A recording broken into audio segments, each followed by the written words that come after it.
And we're live. Hi, everybody. It's your same bright place, but not your same bright people. Well, they're bright. They're bright. Some of us are bright. Some of us.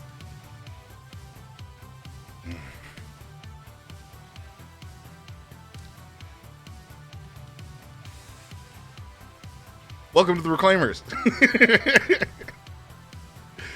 We're off to a wonderful start here at the Reclaimers. I'm going to go around and just start doing intros because this is the first TTRPG thing that we've done on this channel, and I don't know what I'm doing. So I'm going to just mimic what all y'all have done in the past, which is kill it. And so I'm just going to let you talk. I forgot what order the overlay is in. We're going to start with Noir in overlay order. Noir. Yeah, you can go fuck yourself.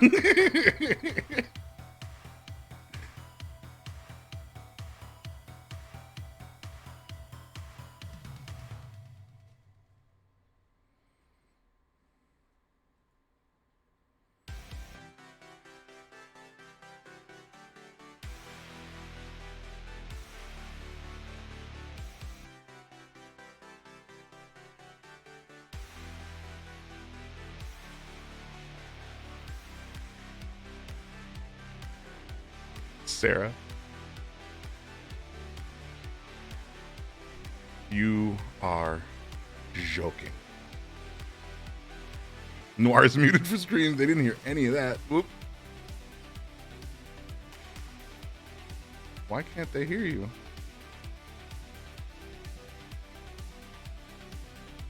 I don't know. I don't understand what's going on.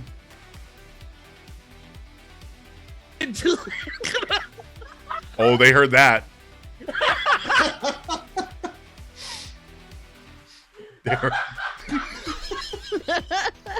You've broken the bright. That part came in real clear as I switched audio settings. This joke, and it's whimsical. I was like, no, it ain't. We're fucking going hard. Bud.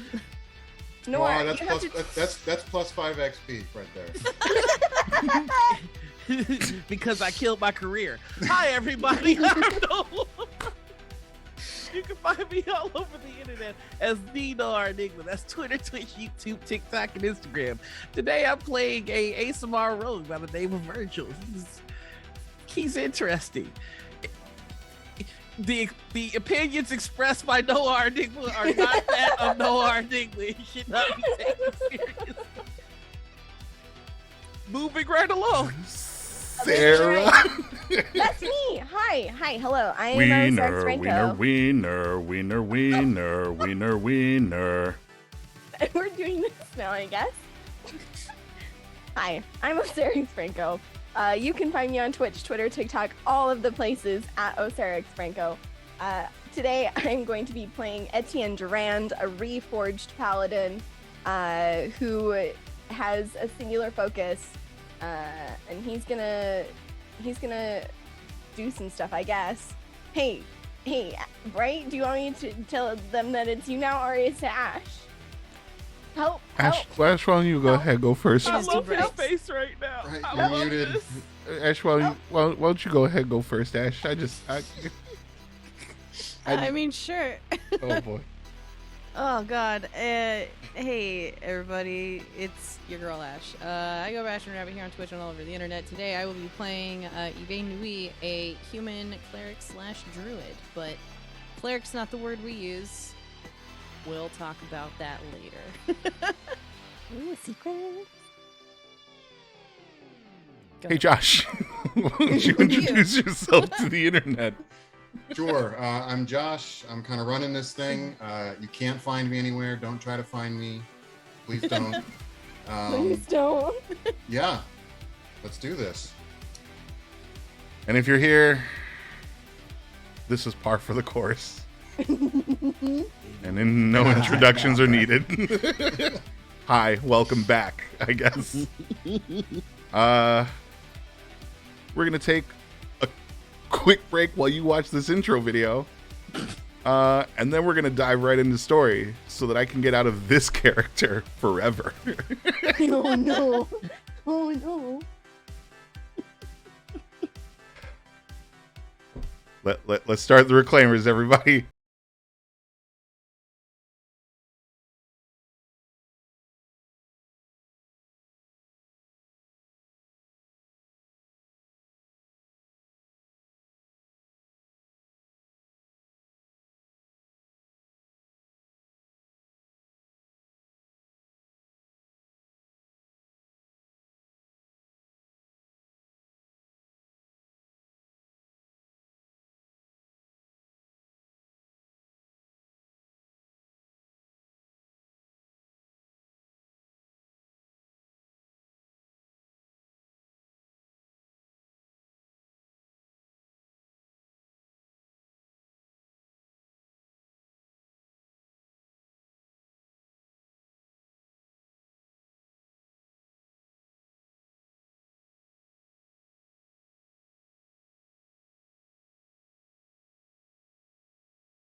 Whatever.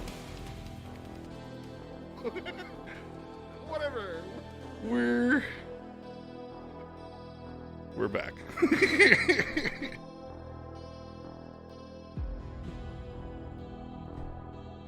Josh, take it away.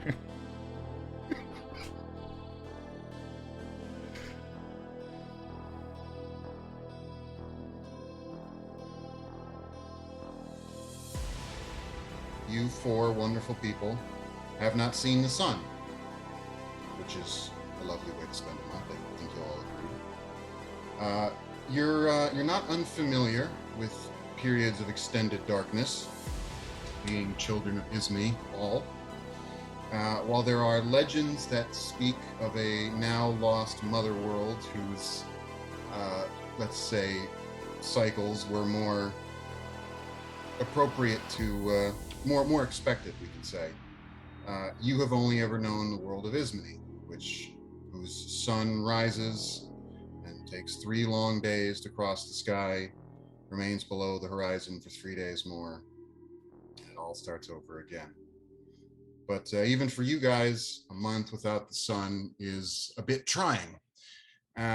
It's not just the sun. You have spent the month in an area that is euphemistically called the catacombs, which is where people looking to become reclaimers are tested. And you've been subjected to all sorts of examinations, basically anything you can think of, somebody has made you do at least once.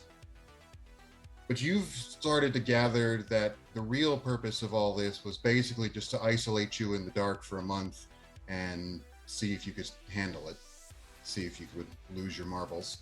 And you haven't. So early this morning, you were woken up and told, congrats, you passed. It was kind of uneventful, and you were directed to a stairwell and told to go up. And up and up, and it wound around and around. And right about the time you reached a big stone landing, kind of out, the stairs broke, and you stood on this open area. The sun rose, and you had a moment where you had a pretty good view of the city of Eudaimon, which has been your home all your lives. The last city. Other than this city, as far as you know, there is nothing left of the world, really. I mean, there's stuff out there, and it's things that people broadly describe in terms of horror and terror. It's a wasteland. It's the remnants of the end of the world. And here you have the city, the refuge against all of that. And you've seen it all your lives. You've seen that a lot of this city is pretty down and dirty and not so pleasant. But after a month in the dark, it's quite arresting. It's beautiful. You watch sunlight spilling over the rooftops. You see teeming people everywhere getting ready to meet the day, and it's just a moment of centering. No one forced you to go into the catacombs. You went down there because you wanted to be reclaimers, and now it's happening. So in due course, you continue your ascent. There's another stairwell. It's really obvious where you're supposed to go. And again, it's a tight, winding passage. You're going up and up and up and up. I mean, you knew the city had some pretty high towers, but this is a lot of stairs. And eventually you come to a big archway, and you come into the place that you have been wanting to see for a long time, the Hall of the Reclaimers. And it's a big, wide open room. There's columns running around the outside. There's all sorts of statues commemorating various reclaimers and other heroes past. And above, there is a vast dome ceiling with a fresco that in 4 panels basically tells the history of everything. And in the first of those, you see the world of Ismene, bright and prosperous and bountiful. In the next panel, you see what happened to that world. No one's really quite sure what exactly went wrong. It happened a long time ago, and they're conflicting stories. And whoever decided to paint this particular mural apparently wanted to represent as many of them as possible. So there's a mix of scenes up there, and it looks like part battlefield, part divine vengeance, part natural disaster. It's a mess. And the clear result of it is in the third panel, where the world is ruined, and the only thing that remains is the city. And that's a phrase that's actually written in the center of the mural, and it's one you've heard all your lives. Only the city remains. They don't have gods in Eudaimon. If people talk about them, it's always in the past tense, as something that might once have existed. The closest anyone has to a common faith here is just that phrase, only the city remains. And then there's the fourth panel of the mural, and it shows that same ruined world. It shows the city of Eudaimon, self-sufficient and holed up away from all of that, but it also shows people venturing out from that city, going out into the wastelands, braving the horrors, in search of ancient treasures, which they then bring back to the city. And those are the Reclaimers. Those are people you've heard of all your lives as the greatest heroes, as the champions, as the people that everyone aspires to be like.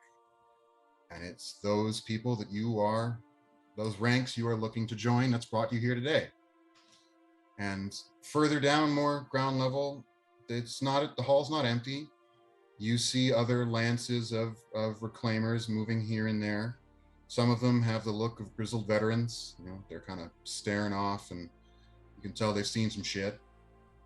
It's also reassuring to see other people who, like you, look like they're pretty new to all of this. There's a lot of people who are kind of standing around, fidgeting, uncertain what's coming next for them. And near the center of the room, there's a group of people that you would recognize anywhere. They are the Companions of Destiny, how they're referred to. They are the most famous and accomplished of the Reclaimers alive today. They are the closest thing this city has to superheroes. And they are speaking presently with the Wisdom of Antiquities, the honored elder of the city who is in charge of this whole operation. And that's the scene. You've gone through this month of toil. Now you're here. Now you know at some point you're going to be told where you're going, what you're supposed to be reclaiming. And I suppose that leaves us with one very important question, which is who are you guys? You're standing here at the entrance to the Hall of the Reclaimers. Who are you? And this is the part where you guys say who you are. Oh shit. In whatever order you like. Virgil, it's nice to see you here. It's nice to see you anyway. That isn't wallowing the hollow streets and sideway alleys. Do not wobble. I do not wallow. I just don't go flamboyantly making myself a scene like you. What is life if not to be seen, though? Survival is what the answer to that question is. Life is survival.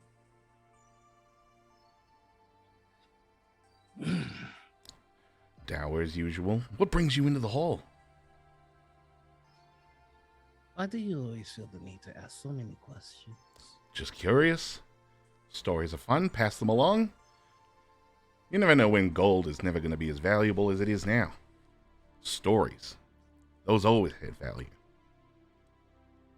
And you're an interesting bloke, eh? Fucking oath, you're the most interesting man I know, Virgil.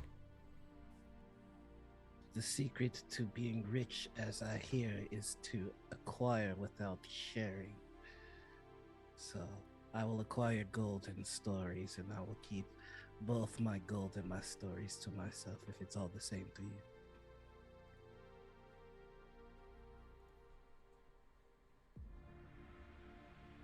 I should To note each that their own, I suppose. there is a fifth person present. She is perched presently on Yvain's shoulder, which is where you can normally find her. She is a very bright and colorful and very vocal bird named Keening. And she is looking around at the hall right now and is muttering under her breath, in so far as a bird can mutter. What a dump. And she kind of ruffles her feathers and starts. She looks around at most everything, kind of takes all in all the pieces, and then she ends up just staring at the wisdom. Just staring at them. Eyes kind of narrowing. I should probably go ahead and describe Virgil. Virgil is a slim, dark-skinned man with slick back hair, pitch black goatee. His eyes are an unnatural gold color, which is why he often is seen wearing sunglasses or wearing a hood. He wears like flowy clothing unless he's getting ready to work, in which case it's more leather bound. And he has a dark oak bow strapped to his back. And I guess standing next to him is Casimir, wearing kind of a cobalt-colored leather with really vibrant and layered pauldrons on one side. There's a set of chromatic scales that run the gamut of pastel colors. Kind of looks like a boa, except in hardened leather spikes that just kind of run all over his pauldron. Tall, slicked back hair. A pair of really nice, with vambraces attached, high-heeled boots that make like a firm ka-chunk, ka-chunk as he like walks. And the rhythm is always changing as he kind of skips and taps as he walks along next to Virgil. I must confess, I do like having you next to me. The noise you make is a consistent and relentless distraction. I like to live my life as intoxicatingly as possible. That's a word for it. As you look around, standing nearby is probably with his back to you, is a man broad-shouldered, all clad in black armor. He has, like, the chainmail is black. He has a cape that is also black. The underside, a bright, vibrant red that you can see for the underside of his hood. A large shield strapped to his back with a long sword. And as he hears Casimir's scales and the conversation, he'll turn his head to look at you. And you'll see Etienne Durand. He's probably his mid-30s, but he looks much older. And the first thing that you notice about him is the shock of platinum blonde hair and his eyes, which have been replaced with dark lenses that kind of glow with a, like, with recognition, I guess. Like they're not flat. There's something behind them. The eye sockets are lined with scars where you can see that these were inserted into his face, and his features are gaunt, and he has scars lining his entire face. And as he watches you guys approach, looking at the rest of the room, will fall is silently behind you, just as if I'm going where you guys are going. See this one I like. They make their intentions known and they don't spend words that don't need to be spent. Always a pleasure. Etienne will just nod his head. And following very shortly behind, or at least relatively near to Etienne, is Yvain, who is a human. She has light gray hair complemented by light blue eyes. She's got a scar that runs across her face. It's kind of splitting her left eyebrow and across her nose. Her eyes are perpetually in a sleepy state, especially during the day. She wears long, flowing gray vestments and robes tucked in with dozens of belts kind of everywhere, holding everything together. She has Keening on her shoulder, the little bird. Then she also carries a massive tome with her at all times. It's like nearly as like big as her chest, but the weight doesn't really seem to bother her too much. She's also kind of paying attention to everything, just absorbing everything, but will eventually turn to Keening. This place isn't quite shit. You don't need to make fun of it. This is our home. You say that because you know it as it is, not as it was. And then Keening says something in a language you don't know, which happens a lot. Mm-hmm. Well, you'll quite have to tell me how it was at some point. Perhaps in a language that I do understand, darling. That would be lovely. She says, "Would that your words were sufficient. Alas." Now you're just being rude. And then she kind of grips your shoulder a little bit and gestures to the center of the hall where the companions of destiny have parted from the wisdom and are heading off in one direction. And the wisdom of antiquities is walking over to you four.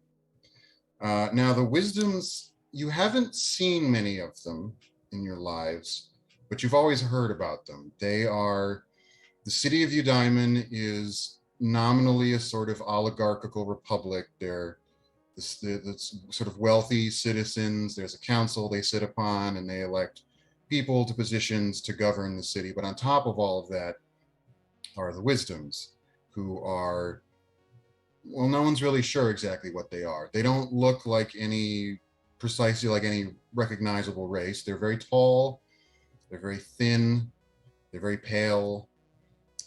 They move kind of strangely, fluidly. They got very big eyes.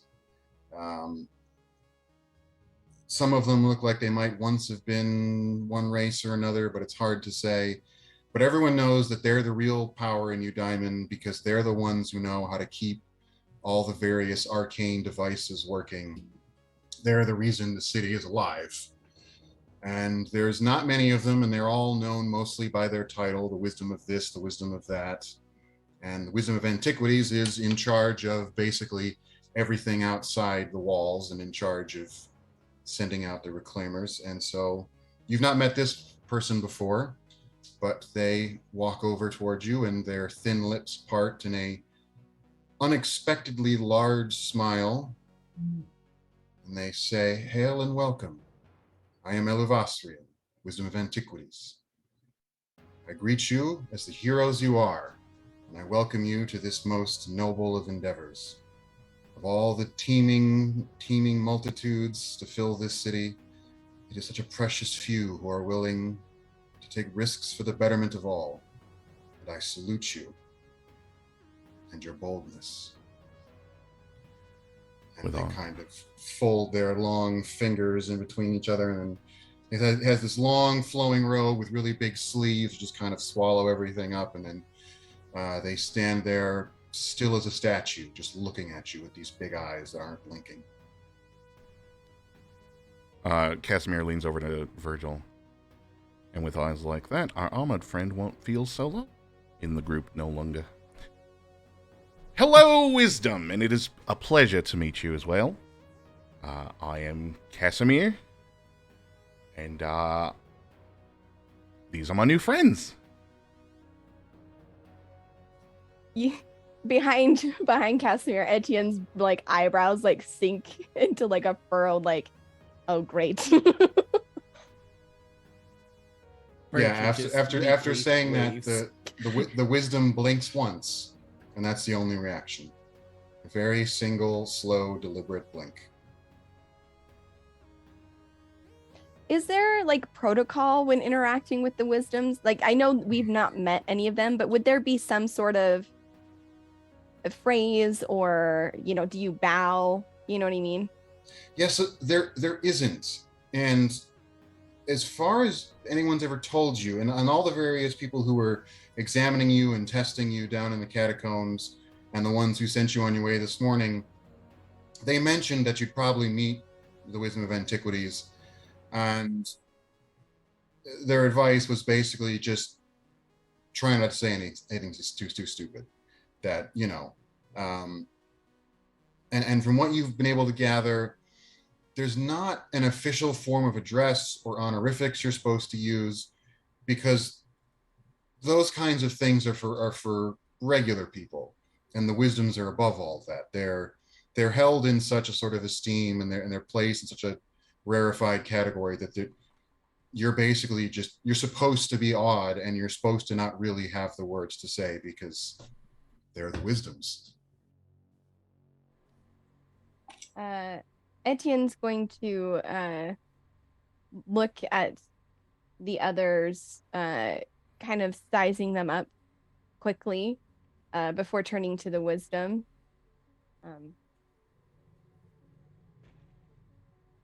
Is it to be expected that this is our lance then? I should hope so, the wisdom says, unless there's been some miscommunication down below. Can I do an insight check on the wisdom to just see if I can glean what he thinks of us? Absolutely.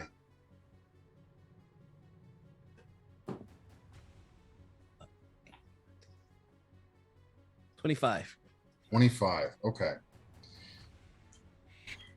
Well, there's a definite element of, you think that they are genuinely interested in you, but they are certainly especially reserved, and you're very good at reading people, but is this really a person? That's kind of where you end up. That there is something distinctly alien about the wisdom, and that above all is sort of, the more you try to peer inside, the more you try to peel back the layers, the more strangeness you find, the more uncertainty there is. Okay. So what are we expected to do first? Are we to clean the place up, perhaps? Oh no, we have so many people for that kind of work. I'm sure you'd be wasted on it. What we'll do presently is we'll go to visit the scryers. We'll get information about your first assignment. From there, you'll head on to the map room, the quartermaster, and out into the great beyonds. The goal is to get you moving as soon as possible. It's the day of rising, the proper day for new beginnings. I'm sure you'll all agree. The day of rising being the first day of the week. Wonderful. Splendid. Great. Excited, you two? Etienne has turned and is just staring at Keening sitting on Yvain's shoulder. And when Casimir asks if he's excited, he just turns and looks like the flash of lenses on his eyes and as he turns to Casimir. Certainly. There's like an audible gulp from Casimir as he resets. Right. Well, you look excited. So the wisdom steps closer and walks right up to Yvain, stands a little uncomfortably close.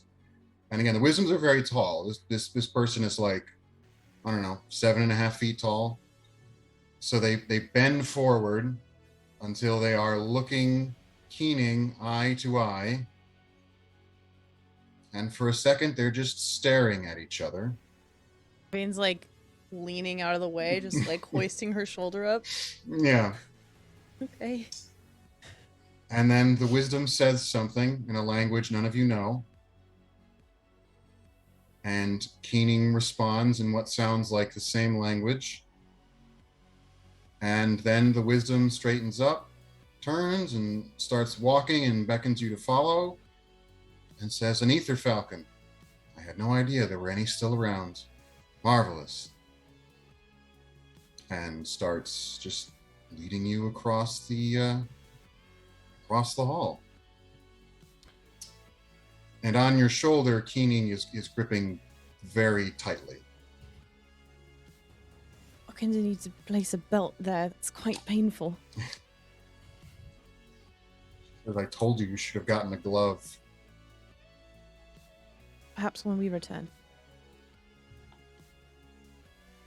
So Eluvasrian leads you across the hall and leads you towards what at first just seems to be a part of the wall with a bunch of statues. There's 4 ways in and out that you could see when you came in. Sort of big, wide open doors like what you came through.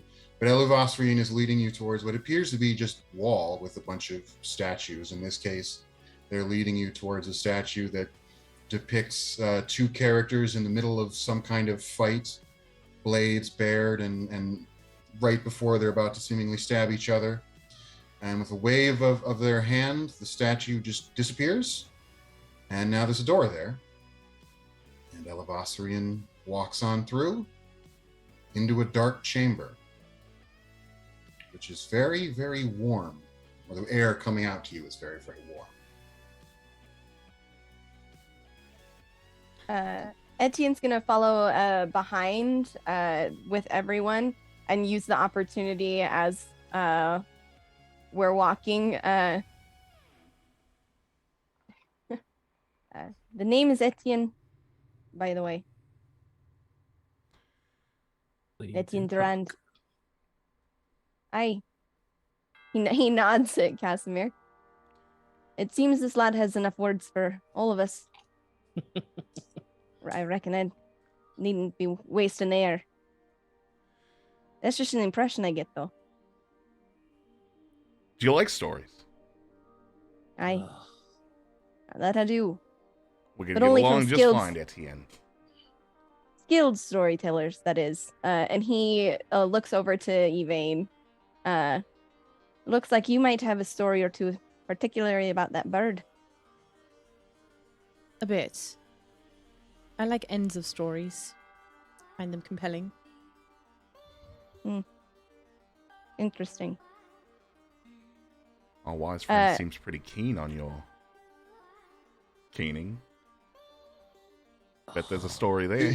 She just kind of leans forward from Yvain's shoulder and kind of just looks at you before leaning back to be hidden behind Yvain's head. She doesn't like that. Try not to do it again. I don't think that anyone liked it. All right. What does she prefer? Bird? Companion? Keening. Right. What did I call her? You made a pun on her name. Right. Puns. Those are annoying. Right, Virgil? Very. I'll learn in due time. Anyway, shall we? Casimir's gonna walk into the warm room, but instead of like the normal like clop clop that you hear of his heels, he'll kind of like make as he's like as he kind of like dances in Little and stutter step on the way steps. in. Yeah. I think Virgil's gonna try and put a hand on his shoulder first and just kind of stop the group and go, Oh. this wisdom. I do not know what it is, but I do believe that the awkwardness is the point. If he makes you feel uncomfortable, I believe that is part of the machinations. Understand this and go with it. Why would I be uncomfortable?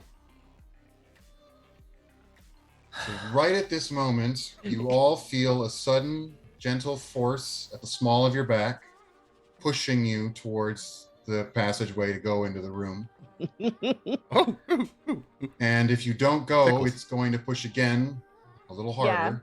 Etienne, like even from the first nudge, will nod at Virgil and walk into the room willingly. He will also be making like jangling sounds, but not intentionally. It's just all the armor. Okay. At being Yes. pushed like that, Virgil is just fidgeting with a hidden dagger. It is gauntlet, like, okay, this is fine. Cass was What's turned at like a weird angle, so like when the push happens, he's like, oh, that tickles. That was how strange. Ooh. Didn't like that. So past the door and into the darkened chamber, there is a moment where you have to sort of just stand and blinking until your eyes adjust. And before they do, I guess some of you might have dark vision, so I have to account for that. So those of you with dark vision, you see perfectly immediately. It's great. But the rest of you, For everybody else. yeah, everyone else, For you normies. you poor human types. Busters. And human adjacent figures, yeah. The point is, whether you can see or not, one of the first things you notice is the soft clink of chains. And then there's the smell, which is the smell of sweat and ink. And gradually it becomes clear that to either side of you are long desks, wooden desks with wooden benches. And there are just scores of figures seated on those benches, chained to those benches. All of them have parchment in front of them, a quill in their hand. They are staring off into the distance, and they are feverishly writing or drawing diagrams or maps or figures or symbols. None of them are looking at what they're writing. They just have one hand pressed to the page and the other is just furiously going. And if you get close, you will see that all of them don't have eyes anymore. They've all been replaced with crystals, one red, one blue, and these are sort of just pulsing softly with bits of light. And every so often, one of the others down the line will suddenly jerk and freeze in the moment of what they're doing and clench their teeth and kind of grunt, and then it passes, and there is a moment, maybe a hand across the brow, and then they're back to writing. I'd like to take a look at the scarring around their eyes to see if it's similar to Etienne.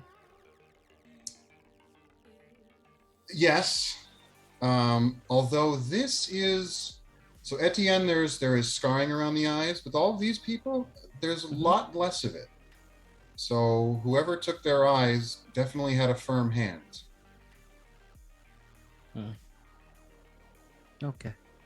I should also mention that all of these people have their lips sewn shut, which you notice as you're up close and examining their eyes. And none of them react to you at all. Like, you can get right up next to them, and they're acting as though you're not even there, as though they're not even aware of you. If I could get that close, I will whisper, "Are you in need of aid, friend?"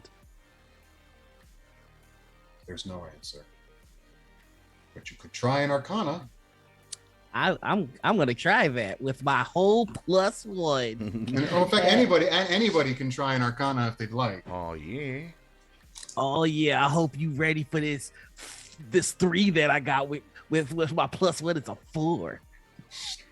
22. Well, there's definitely magic going on here. I mean, I've solved the mysteries of the arcade. I've peered through the veil. it's certainly weird. Yeah. I got a 22. 22. Okay. What about everybody else? You're better than me. A little. Etienne. God damn it. Etienne wouldn't really be Okay. paying it any mind, I don't think. I got an 18. 18. Okay.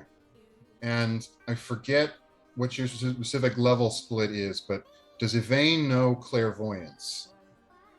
Ooh, I don't think so. Okay. I forget. I also forget what level spell that is currently, but an 18 and a 22 are both high enough to recognize that what these people are doing is some form of divination. And it's kind of automatic writing. They're writing what they're seeing. They're drawing what they're seeing. Now, what they're seeing could be almost anything. It's just a question of where the spell is pointed. But looking at some of the diagrams, some of them look like maps. Some of them look like, there's one you see it looks like a book, one that looks like a chest, one that looks like some kind of clockwork mechanism. Not too hard to put together that maybe you guys are the reclaimers. You're the ones who go out and find the things and bring them back. These are apparently the people who find the things that need to be reclaimed. Wonderful. Well, it's good to know that they treat the people that find what we need to find so kindly. You don't think they told too many stories or said too many puns, do you, Virgil? I think this is what happens if you talk too much. And Keening says, note the mouths. And she kind of gestures to her beak with a wing, which, the gesture doesn't quite cross the species boundary, but, hopefully it comes across. I'll throw the assist with the I think Casimir takes breath like he's going to say something and then thinks better of it and stays quiet. So there is another little puff of telekinesis on your backs. I swear, one more time. At the far end of the room, Elu Vossrian has stopped at the end of one of these long tables to collect a stack of pages. And then they look back to you, wave their very long, spindly fingers. Can I get a spelling on that name just really quick? Elu Vossrian, absolutely. It's Elusvasrion. Could you drop that in the chat for me, Yep. or something? Awesome. I was like keeping up, and then I was like, oh shit, too many letters.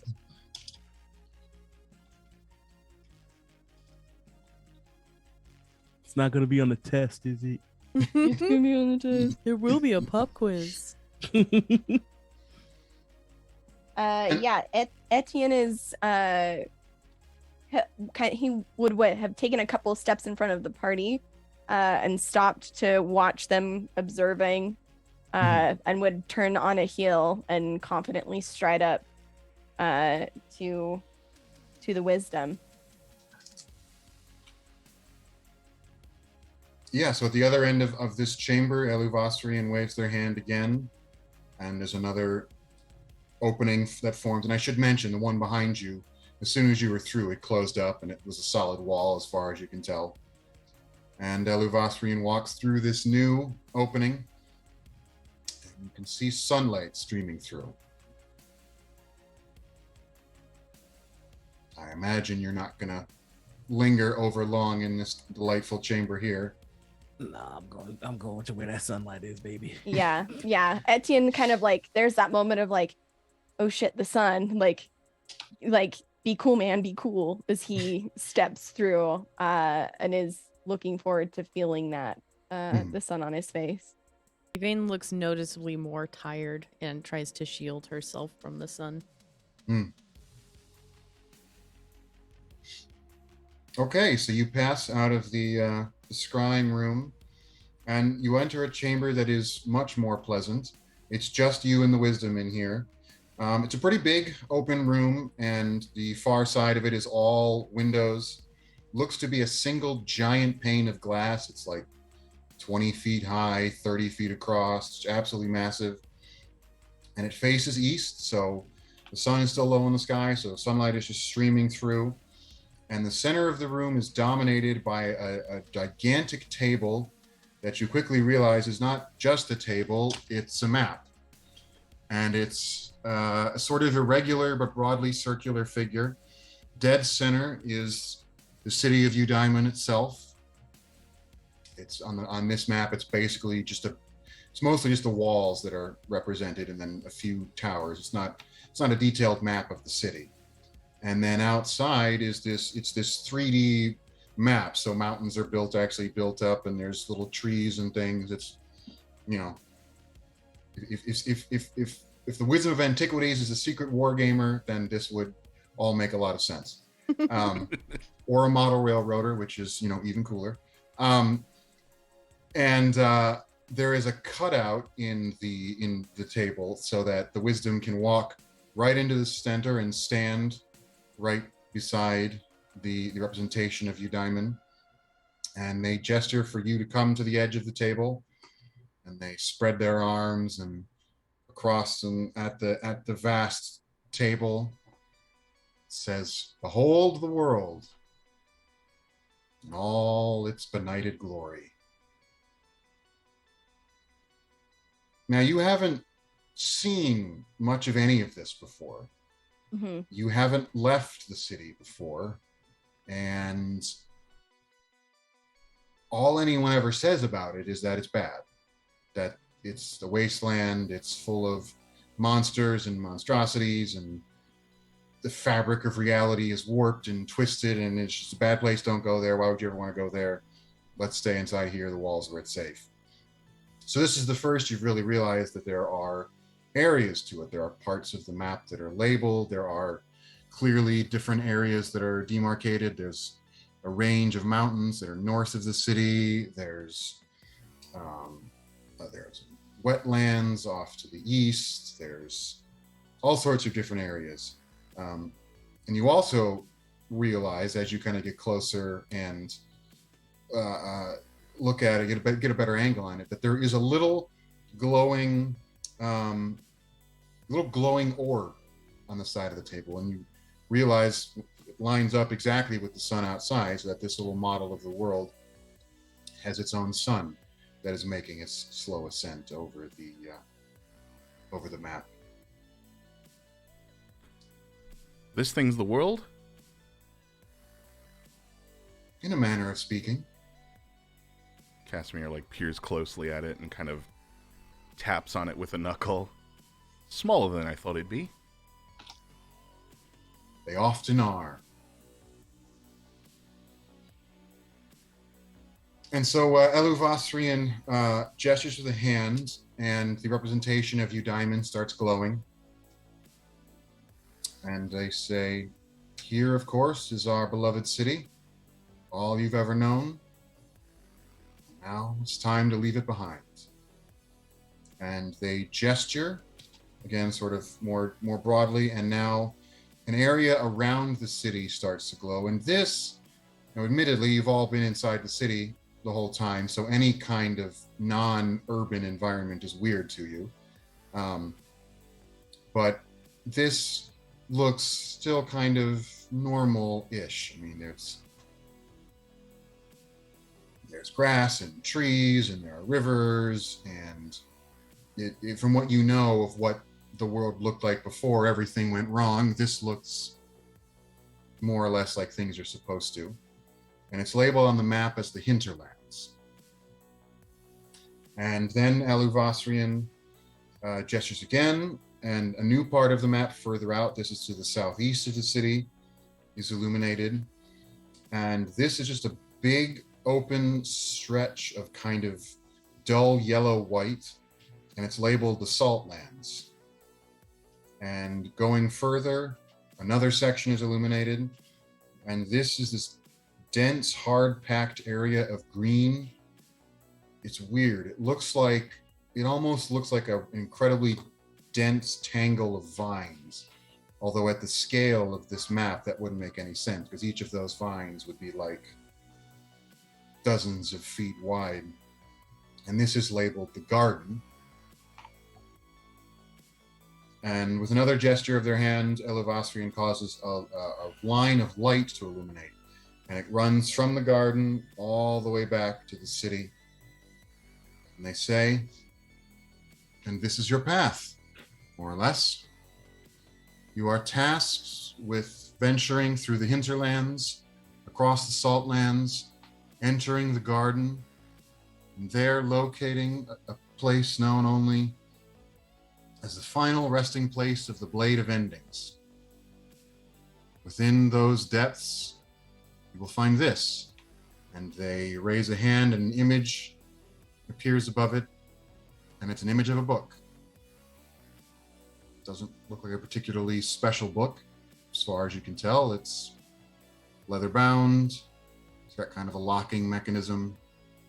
There's no title or writing or anything on it that you can make sense of.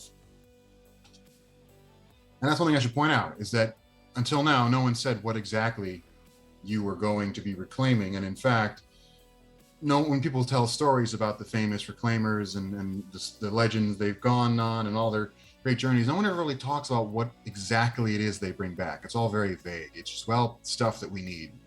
Things from the world that was. Apparently, you're going after a book. Can I try a history check on the Blade of Endings? Sure. Well, that rolled out of the...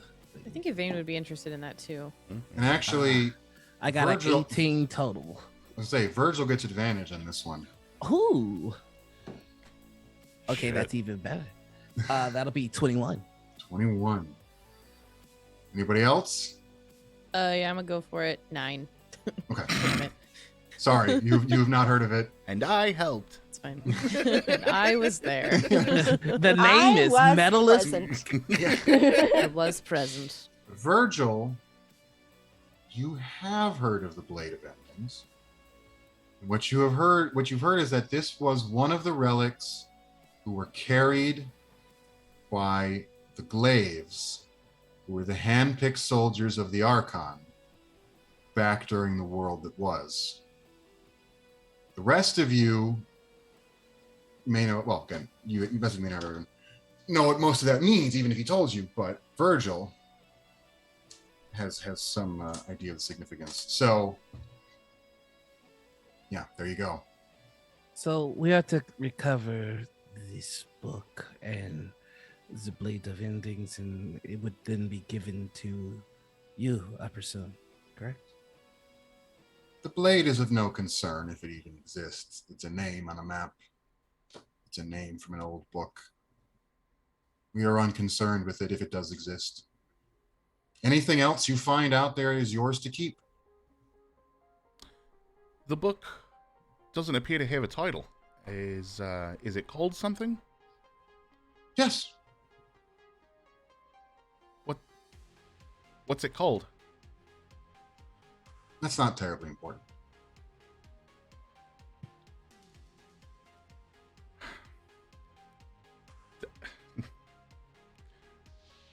Do I we get know the what to- impression that if I were to push this a little harder... Etienne's like kind of sees Casimir like raising a finger and is going to like loudly, like kind of standing behind Cass, like a little bit too loud, kind of yell over. Can you tell us what to expect? Well, to an extent, it's hard to predict anything about the world outside the walls. It is ever changing. Broadly speaking, what you've heard is true. You will encounter twisted and deformed creatures, places where errant currents of magic create disturbances in the fabric of reality itself. To say nothing of the feral populations who live among that wasteland, you would be well advised to stay on your guard and to assume anyone you meet is hostile, because they almost certainly will be. And the other lances, will we run into them, or are they out and about elsewhere? They have their assignments as you have yours. We don't send multiple lances after the same reclamation. That would be a waste of resources. There are precious few of you, and there are so many treasures to be reclaimed. Etienne will nod and fold his arms over his chest, satisfied. One thing I should mention is that while Yvain has no idea what the Blade of Endings is, at the mention of those words, Keening did perk up a little bit. So you don't know what it is, but you've got a pretty good idea that she might.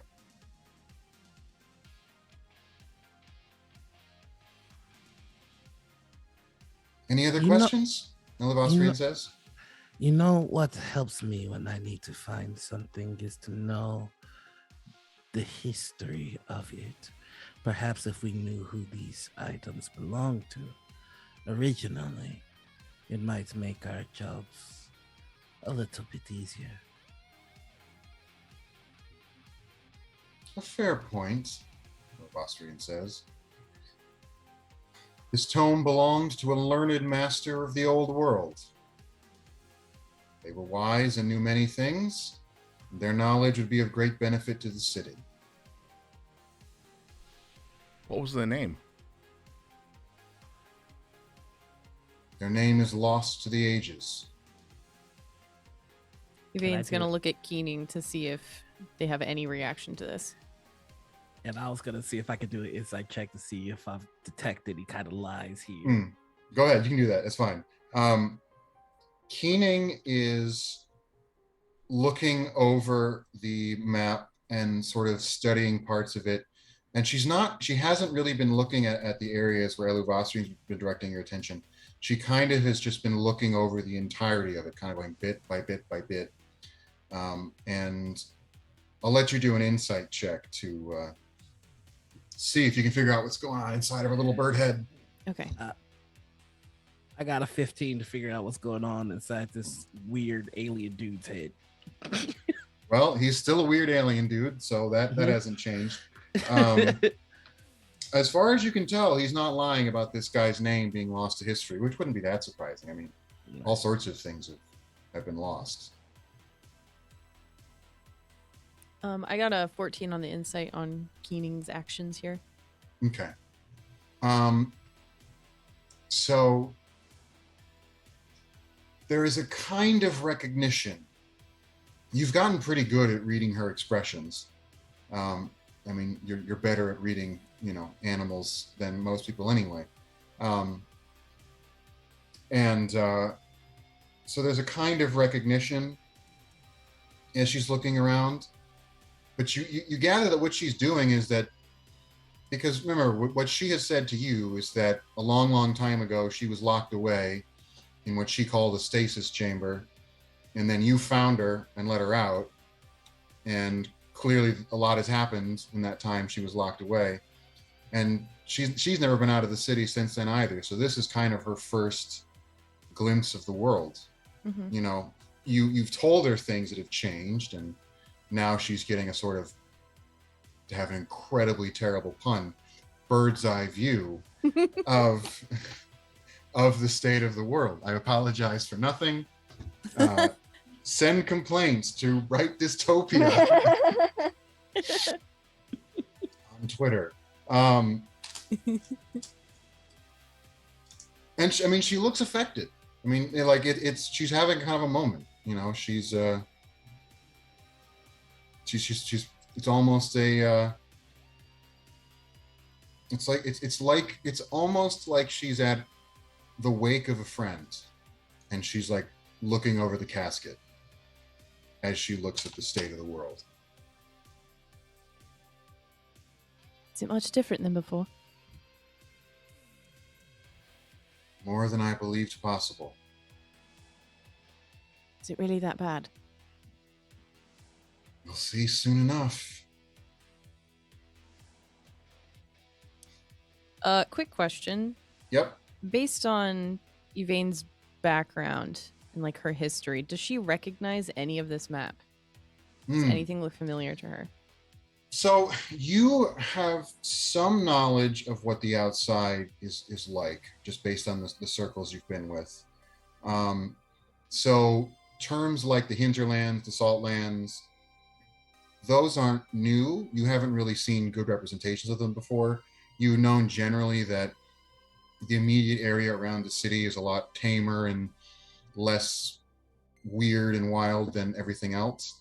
But you don't know a ton. And you're more familiar with the north, because one of the only things where the city of Eudaimon is not self-sufficient is water.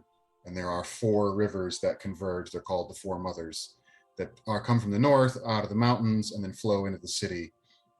And that is an area that druids take a particular great interest in, because it's pretty important. But this facing in the southeast direction, what you can remember from the people who taught you was their perspective was basically that the hinterlands sort of still counted as nature, and everything else is basically a bad dream. It's lost, it's gone. You'd be better off not going there. Okay. So, bodes well. Super fun. So Eluvasrian gestures again. You're getting the idea that this person is a real hand talker. And from beneath the table, a chest floats and lands on the edge of the table and opens itself. And Eluvasrian just sort of gestures to it and says, "You'll get more proper equipment momentarily from the quartermaster, but here are a few items that you will want to take a special care of." And inside the chest, there are 4 things. There is a timepiece, which is a silent timepiece. Because in Eudaimon, as we've mentioned, it takes the sun 3 days to go across the sky. So in a sense, a day as we define it would be 6 days long, which is a weird thing, obviously. And you might wonder, why would they call it a day? Why do all these people still work on 24-hour cycles? And that's because, as far as everyone knows, life did not originally... everything that's alive on Ismene came here. You guys were all born here, but the idea is that at one point, life was brought here from somewhere else that had a sort of 24-hour day cycle. And so as part of adapting to Ismene, because obviously human beings and other assorted human adjacent fantasy races can't just, work on that time scale. In the city, the time is kept with a series of regular watches that are denoted with bells. So every hour the bells ring, and every 8 bells there is a new bell. So 8 hours is called a watch. 3 watches make a day. 6 days make a week. But of course, outside of the city, you're not going to have those bells. The bells will not ring. So you have this timepiece, so you can know what time it is. And the second thing is a compass. Pretty handy. The third item is a map. And when you look at the map, it's not a map of the whole world. It's a map of a portion of the hinterlands, a portion of the saltlands, and then it leads to the garden, which is basically just a big kind of squiggle. It's like someone took some charcoal and just kind of drew it all in and wrote garden on top. And then the fourth and last item is a bag of white powder. All right. And I guess it would be Arcana to know what the powder is. Maybe in nature. Oh yeah, I'm curious. Maybe in survival. That's so Oh, okay. Hold on. Now you're starting to talk some of my languages here. Drop the I'm, Arcana roll. I got a I'm 19 on survival. Okay. I'm gonna drop that hot survival. That's a dirty 20. 20. Anybody else gonna make the attempt? Etienne's just watching as everyone's combing through the items, just kind of paying attention. Right on. So yeah, both you guys got high enough scores. This is purification powder. Ooh. It is used to purify food and especially water on the outside because, as far as you know, basically everything is poison. So you need to use this powder to make any of it potable.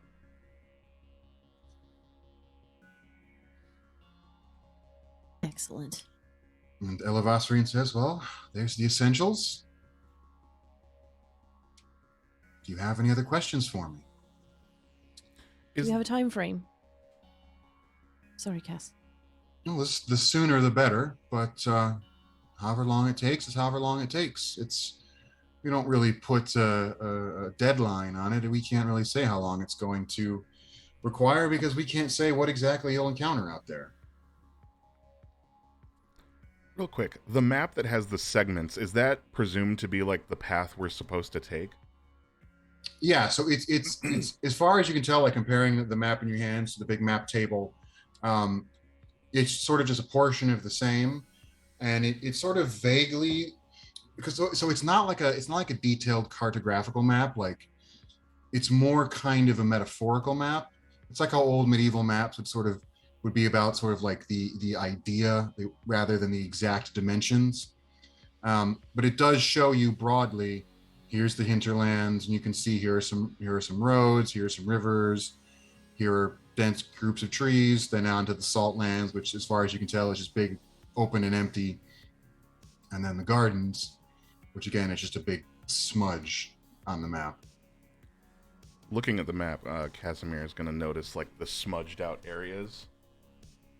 What happens if we get lost? You'd better get unlost, I suppose. And how would we do that with this map? What happens if we come over here? And he points at like the smudgy area. Well, you're supposed to go there, so hopefully you'll get there and you'll find what you're looking for. If we could make a more detailed map, we would, but this is the extent of our spells. What we see, we write. You have what we've seen. While he's having that conversation with Cass, is there anything particularly interesting or valuable looking in the room? From jump. Hey, I gotta be me, baby. Thanks for the equipment. Run them pockets, wisdom. They're very clearly okay with the thought of us dying, and I'm very clearly okay with the thought of me dying with some wealth. Well, in a word, yes. There are gold fixtures on the walls. There are various. You notice little miniatures on the big board. And looking up closely, you'll see that they have the appearance of, each of them looks like 4 people. So they're lances, and they're placed in various points around the map. And those all look to be made of gold. Do they resemble us in any significant way? None of them do. Oh. These are all further out from the city, so presumably these are like lances who are already on their various expeditions. How many are already out on expeditions right now? You count 11. Shit. And I'll let you all make an intelligence check. Etienne would do this. Just a straight intelligence. Yep, just intelligence. Coming in hot with this 6. Everybody stand back. Stand back. Galaxy brain in the room. 16. 14. I'm not even going to mention what I rolled. It is it's bad. So those okay. So the two of you that rolled well. Yeah, it was. Yikes. Well, you wonder, how do they know where these lances are? Mm-hmm. I mean, if these maps are so imprecise. Look, Cass knew it was bullshit, but Etienne interrupted him earlier when he tried to press something, so he's not going to push it any further.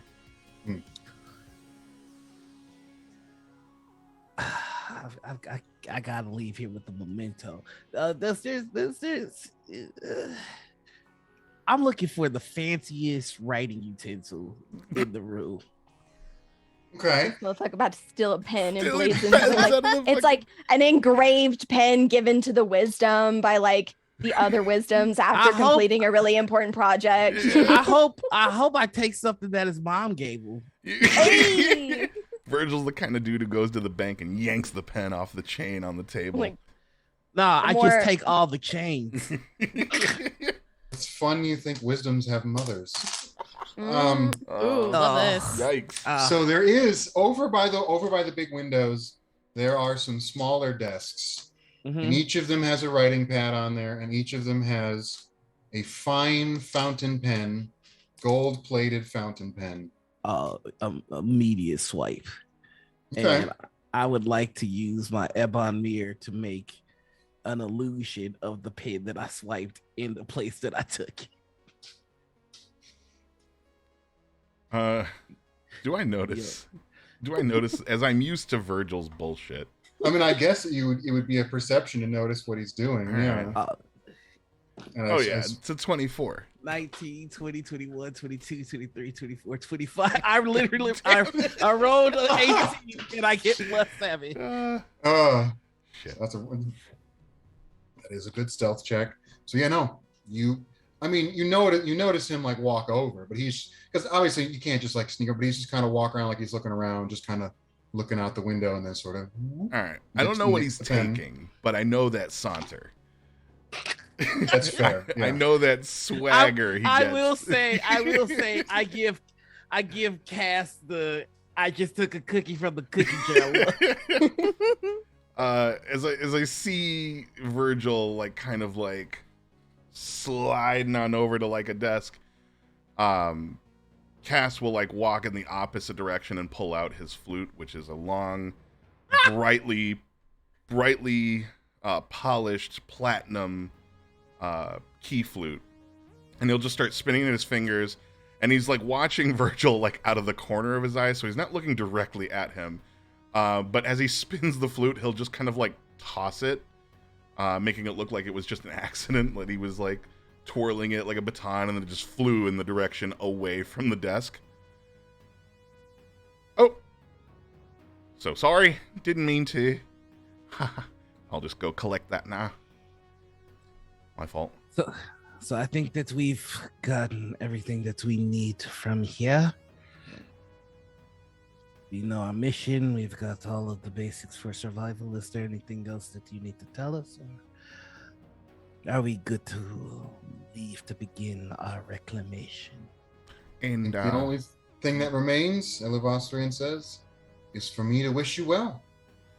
you said we'd be getting other equipment as well, as he picks up his flute and continues to twirl it.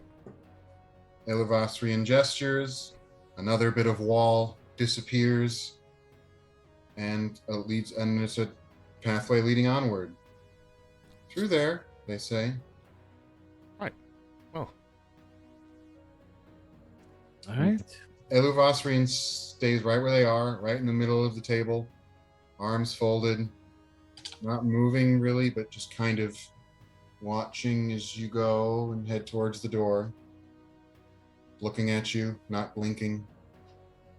Etienne will watch as I'm assuming Virgil kind of just like, and I'm out, like starts Yep. scooting towards the door. With I'm assuming Cass as well, kind of like that, like like what treasures did we get, kind of like vibe. And he will turn to Evane. After you.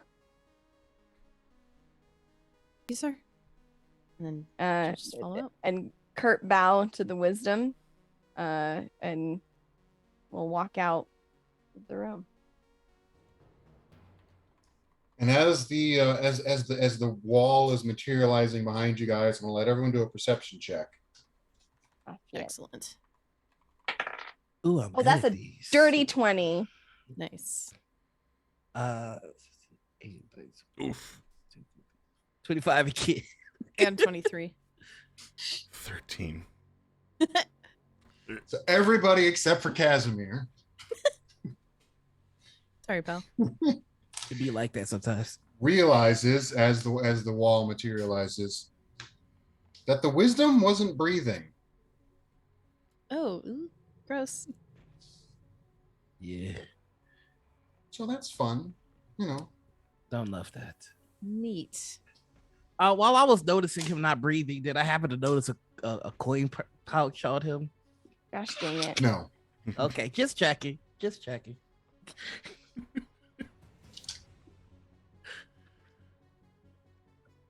So yeah, now you're in a new room, and before you can worry too much about the wisdom and all the weirdness, there is a rapid clutter of feet and a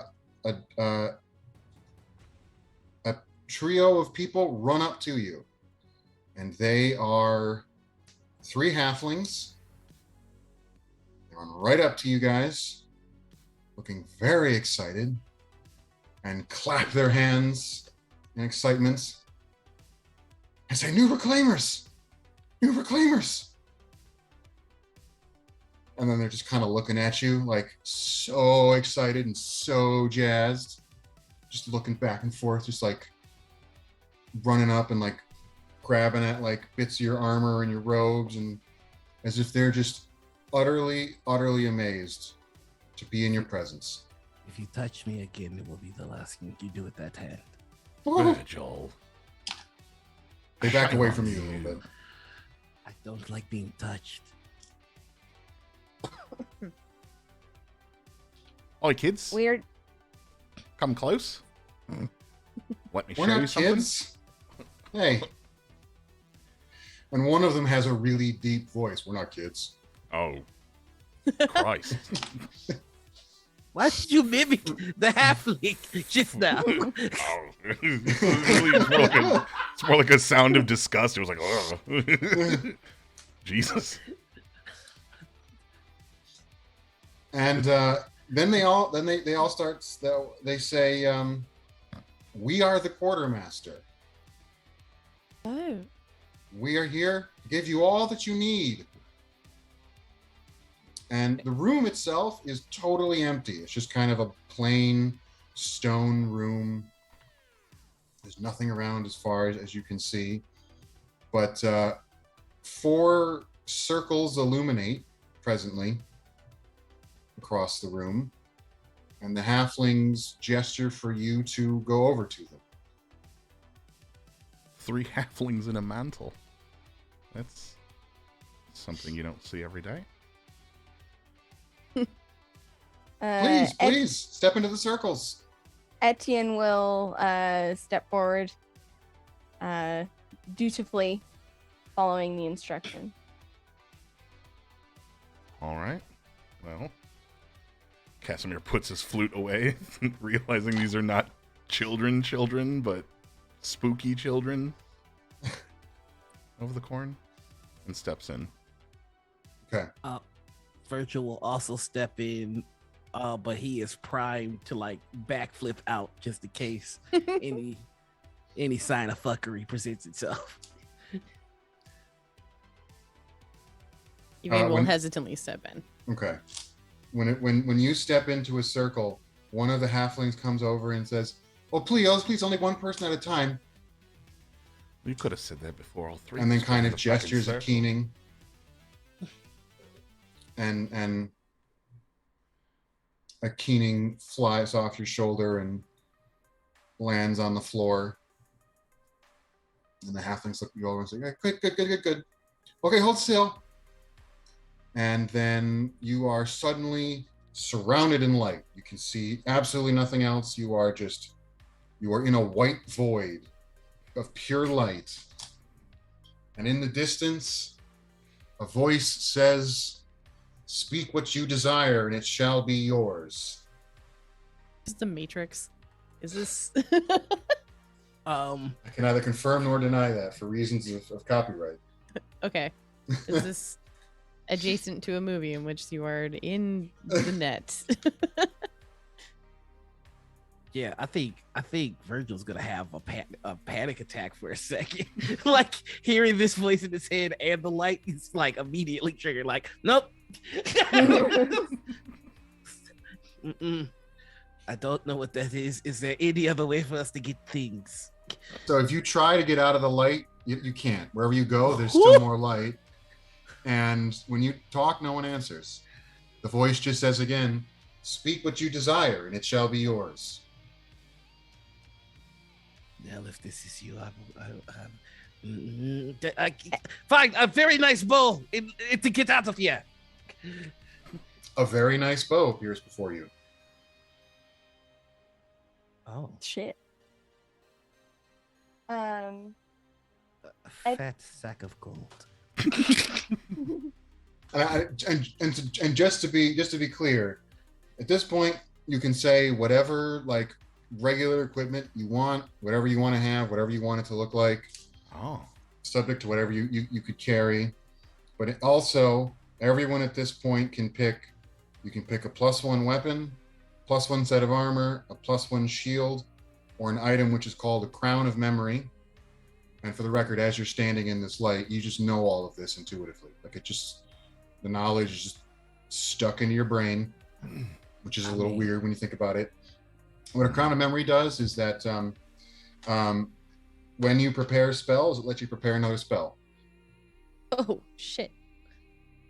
I'm glad. I thought like the Crown of Memory was gonna be like a mystery box type item. I know what a +1 armor and weapon is, but Crown of Memory could be anything.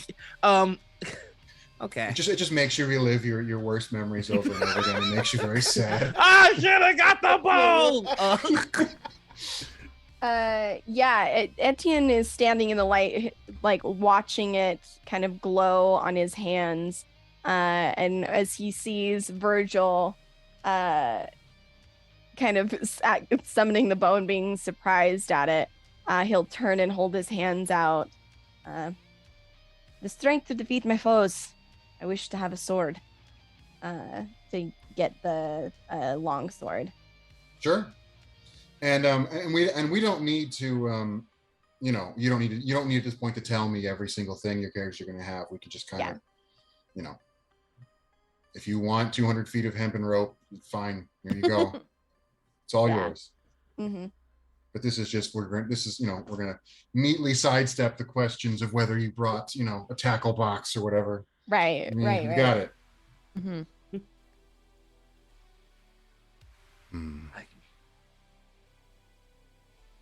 Guess I'll take. Casimir, you're asking for anything special? Suppose I'll take some. I guess some better leathers for patching into this drab thing that I'm wearing. So as you said, the voice says, "You wish to replace your clothes with better clothes?" Well, like the armor bits, yeah. Okay.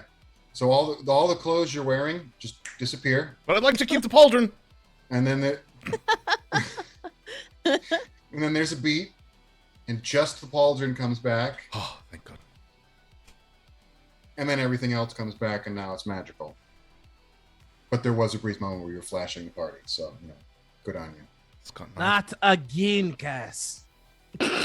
Squats and stands up. There's a lot of breathing room in this, isn't there? As you say that, it all gets tighter. Like, oh, no more dangle room. No. Etienne does the slow head turn over to Cass, and just what the fuck? Sorry. Sorry. I mean, honestly, this is the record for the longest amount of time I've known him that he's kept his pants up. Etienne will kind of smirk. and look over across at the circle where Evane's standing, kind of curious.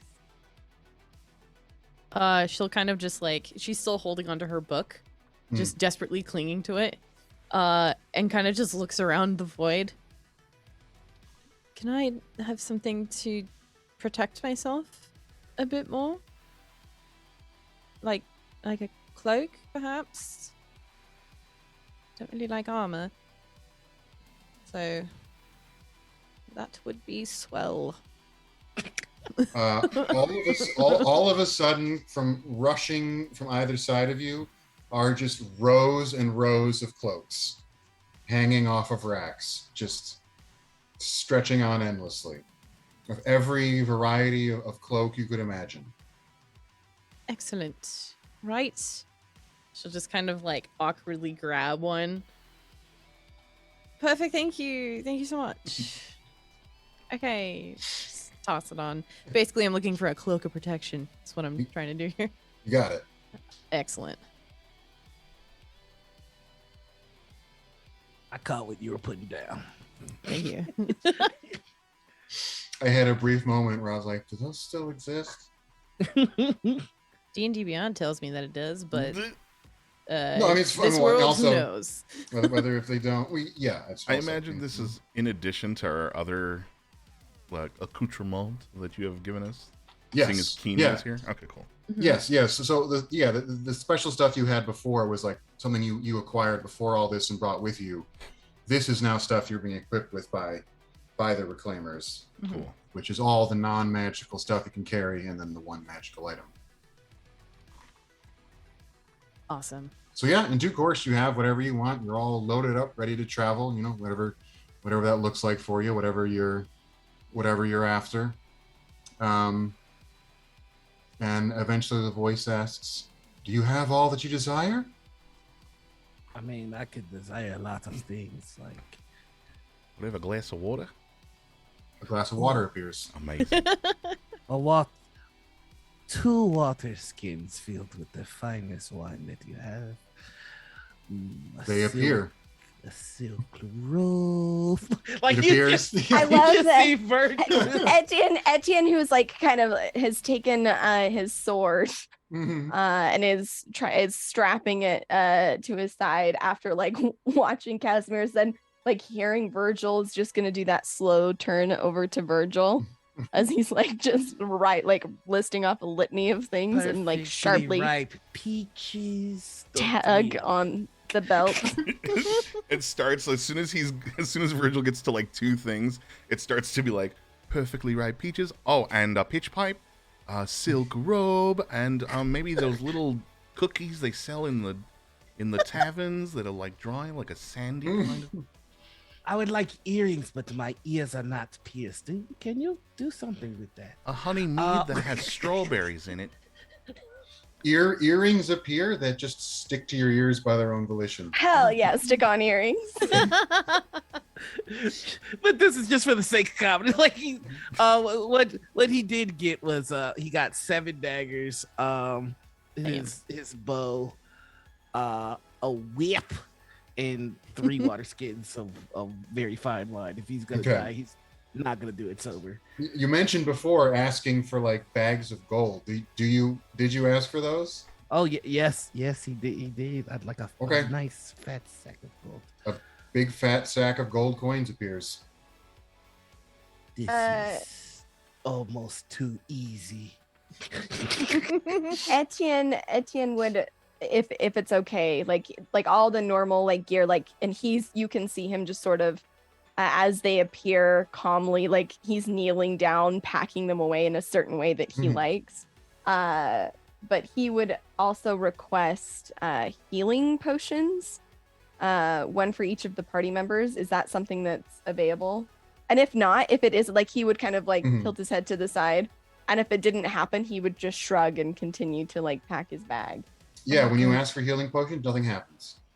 Okay. Yeah, he just shrugs and continues to, pack his bag. To hold all this. Oh, I would like a bag that can hold all this. Just a really big sack appears. It'll do. And perhaps a dolly to roll it. A cart appears, It's perfect. like a cart that a mule would pull. A small document detailing the history of the wisdoms.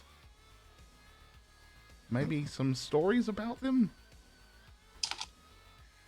A single piece of paper appears in your hands,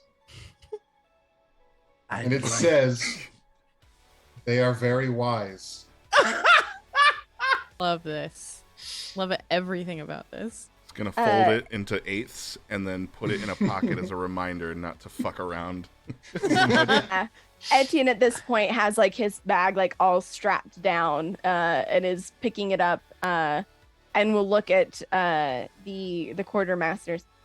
Can I step out of the circle or? So you actually can't see them in here, in the white void. I guess the general direction that they might have been. Mm-hmm. He'll kind of call out. And then the same voice says again, "Do you have everything you desire?" Oh, really quick. She's like packing quills and extra parchment for her book into her bag, just like by the handful. Mhm. Can I get a whetstone for my bed, and then also a cloak that looks nearly identical to mine for my bed? Both of those things appear. Yeah. Wonderful. I love the whetstone for my bird. Yeah. Yeah. Can I get a would cloak that looks like the bird's cloak? You do. But with strings to tie it around me neck that are just long enough. It appears. It's still like this big. It shows up right before you. Yeah. It's like a little napkin. And I just want to be clear. At this point, Virgil has an entire wagon loaded full of gold and luxuries, Etienne, but no one can Etienne pull the looks- wagon. I was just about to get there. I was Yeah. like, I would like A six-legged horse. 4 of your strongest, biggest horses. And the voice, there's kind of a moment's pause and almost a soft humming. And the voice says, "We don't do horses." We don't do horses. You don't do horses. Well, what? A big pony? That's a horse. Oh, we don't do horses. It's a different kind of horse. Okay. The same category, darling. Sorry. A bicycle? How about like a rickshaw? I how love about- that. A two-seater. Like Etienne looks like he's about to go hunt some orc. Like he's all strapped down, like minimalist, and like, Virgil's got like a fucking traveling circus. I want a big moose. We don't do animals. How about like a tandem bicycle with really big wheels in the front?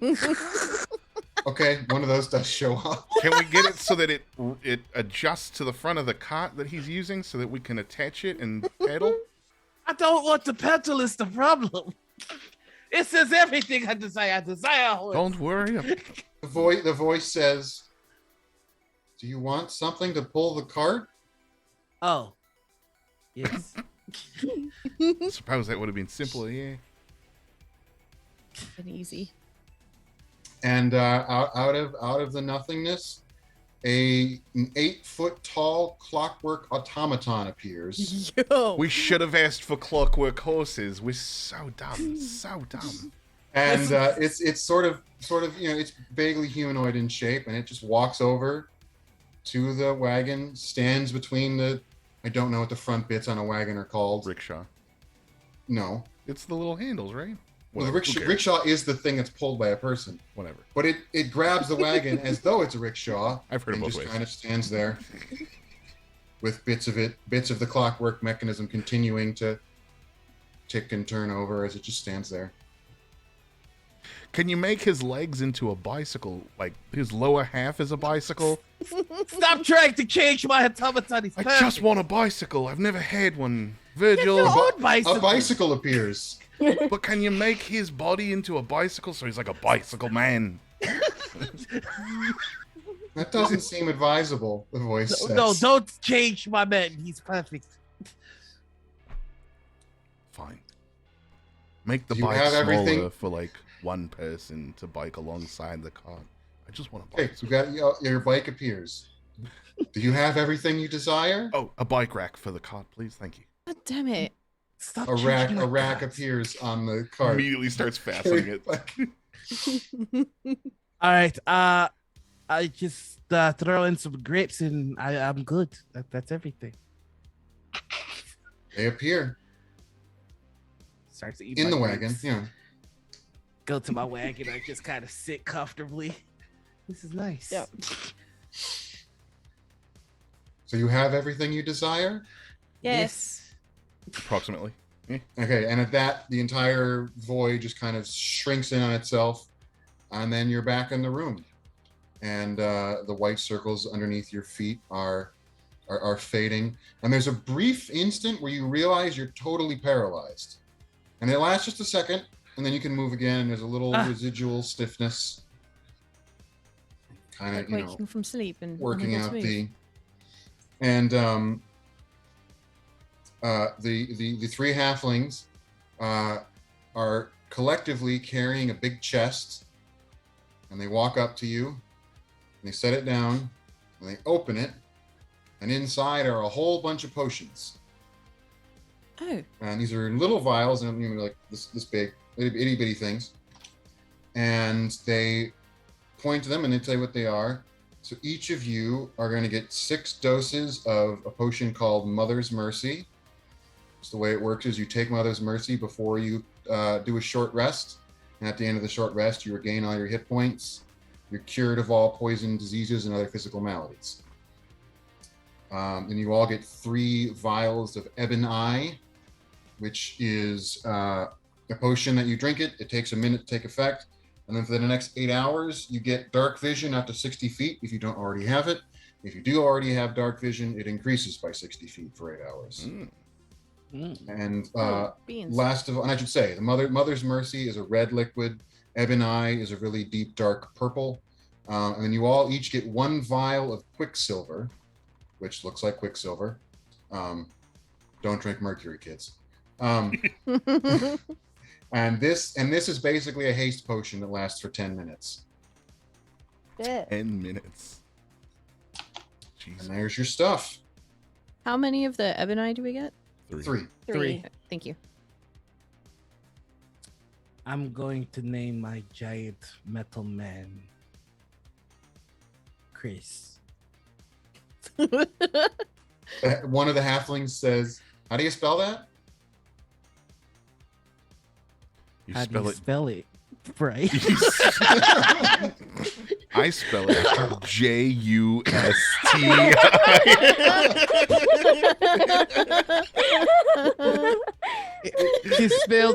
It is spelled Justin. Chris. So one of the halflings just kind of snaps his fingers, and stone tools appear, and he claps his boots together, and wings sprout from the boots, and he flies up to the top of the automaton, and very rapidly chisels the letters in. It's absurd how effectively it is, and then in a matter of like a minute, as if it was precisely etched in there, there is Chris in the traditional spelling, Justi.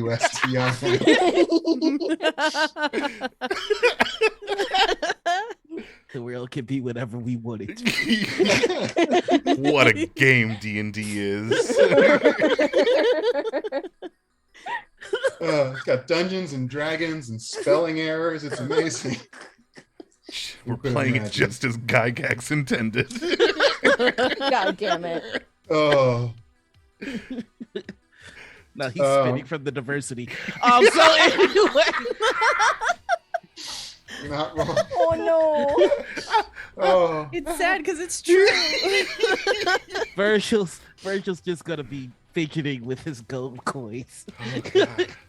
and the 3 halflings now seemed only just now they finished etching the name into the automaton, to realize that there is a wagon and an automaton here now, and they kind of gesture the other ones over, and they're looking at it, and they're kind of like running around the feet, and they're like checking the wheels, and they're like kind of eyeing it up, figuring out like. When they Well, then you look at look the automaton, I think Virgil's just gonna say they don't do horses.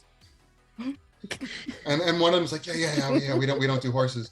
And then they all just kind of look at one to the other side of the room, where there is only one door, and it is nowhere near big enough to To get get this thing out. I knew it was gonna happen. I fucking knew it. This is Get it amazing. outside. And they're just looking at the door, and they're kind of like looking back at the wagon, like. Etienne's watching them, and he's gonna look at them. And, you really haven't had anyone ask for a cart before. You tell people ask anything that they desire. I'm surprised you haven't had a boat.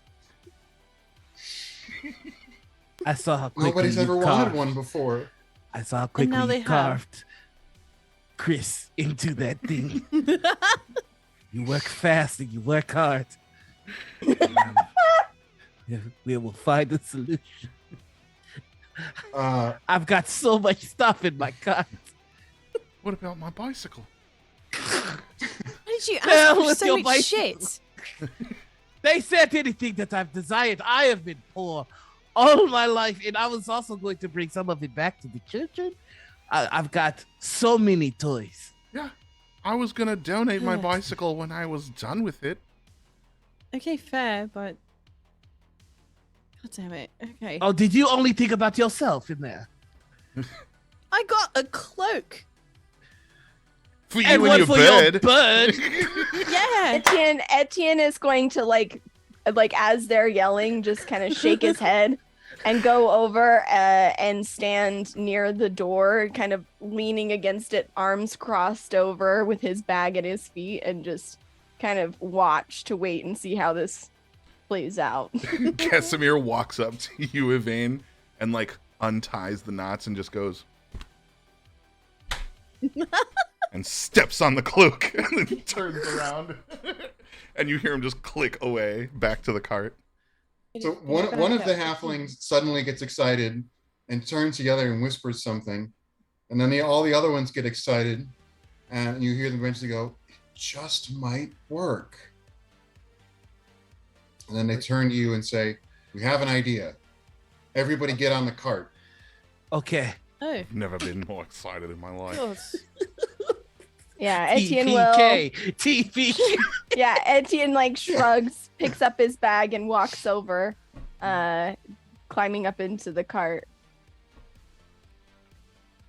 Everybody gets on. It gets in, files into the cart. Okay. Yeah. Vivian waits for Keening to return and then, again, hesitantly. Keening ascends says, onto it. "I'm not getting on that thing. You can get on me. That's fine. Sensitive I'll properties. follow on wing." That's also fine. Hang on, and just like, as Keening's like flying there, just like affixes a tiny cloak around it. It's to protect you, okay? She kind of looks back at it and is sort of resigned with the tiny cloak. Because I care about you, damn it, and then climbs into the cart. Okay, so once you're all on the cart, the halflings clap their hands, and they each of them has a bucket of paint and a brush, and they start running around, and they're painting an elaborate symbol on the ground all around the cart and the automaton, and is No. scribing all of these symbols, and they're chanting and they're mumbling.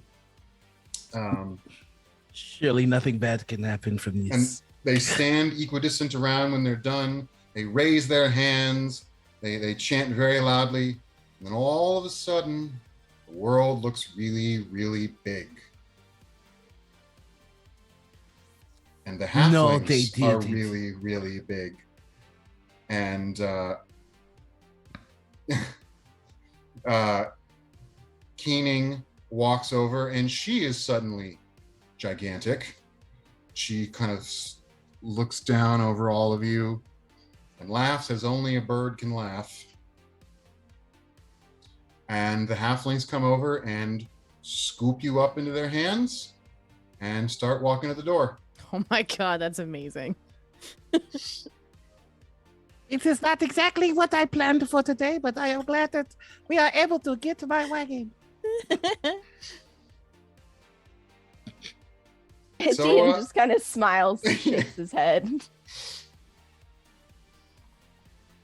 And they carry you to the door, which leads into a long chamber that is just sloping steadily downward. It's this kind of narrow passage, and it goes on for a long while, and you're not quite sure if, it's a really long hallway or if you're all just now very small. But they do eventually come to a great big heavy stone gate, and it is reinforced with all kinds of spells, and the magic on this is so potent that you can feel, even if you're not a magician, you can tell like there's some serious stuff going on here. And they set you down right in front of this giant, unbelievably huge door, and they stand well back and they say some words. The door swings out, and Keening hops over and kind of flies outside, and one of the halflings lies down and blows to push you outside. And as soon as you're past, the door slams down, spells flicker into place, and you're here. You are outside the city, and you're like an inch tall. I didn't think about the consequences of this. Etienne, who's sitting in the back of the car, will look around. Well, there are some very big blades of grass towering over everything. Again, Keening is, Massive. Yeah, again, standing over you, just looking down, kind of shaking her head back and forth. What if we get Keening to put us on their back and we can fly to our location?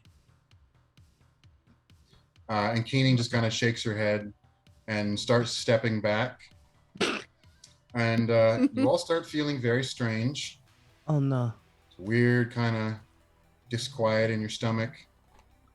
And all at once, and all too rapidly, poof, you're back to normal size. And everybody make a Constitution save. Oh my goodness. Oh shit. God. 22. My Constitution save is a strong. Oh, hell plus yeah. one. Oh, 18. 17. 4. Hell yeah. Okay. Or- Everybody's God. fine except for Casimir, who immediately starts vomiting into the grass. Everybody else feels a little nauseous. Oh, darling. You can't. No. That is. Jesus. Oh. That. Oh, Cass. There's so much in there. Just get it out. It's fine. Gross. Pooey. Well, once the puking has passed, I think and I'm all you're right back to now. normal I size. think everything is fine. It it finally hits you. Here you are. The world stretches out before you, and it's all very big and wide and empty. And that, well, we're going to take a break. Sick. Excellent. Hell yeah. Don't move, everybody. We'll be right back.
Joshua, All right.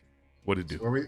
where we left off, you guys were freshly out in the big, wide, scary world. And the immediate impression is not too disconcerting. There's trees here and there. There's a lot of grass just kind of growing up, lots of hard scrabble weeds. And it all seems to continue out towards the horizon. And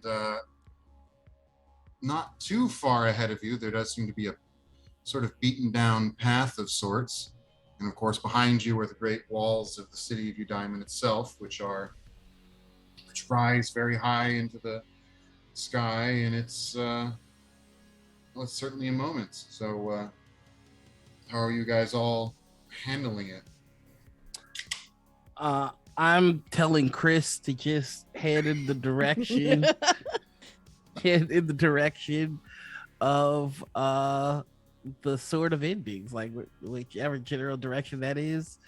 Like, go, Chris, go. So you tell the automaton go in the direction of the Sword of Endings. Well, whichever direction the sword is. So if it's like northwest, I'm like, Chris, Southeast, I need you to yeah. I need you to go southeast for us, Chris. Chris doesn't move. Shit, I've asked for an instruction manual. I'm gonna poke at Chris. I need you to go. I need you to move. Chris doesn't move. Forward, Chris. Chris starts moving.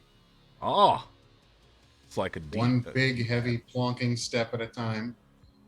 Just walking straight forward, pulling the wagon behind. Faster, Chris. Chris starts going a little faster.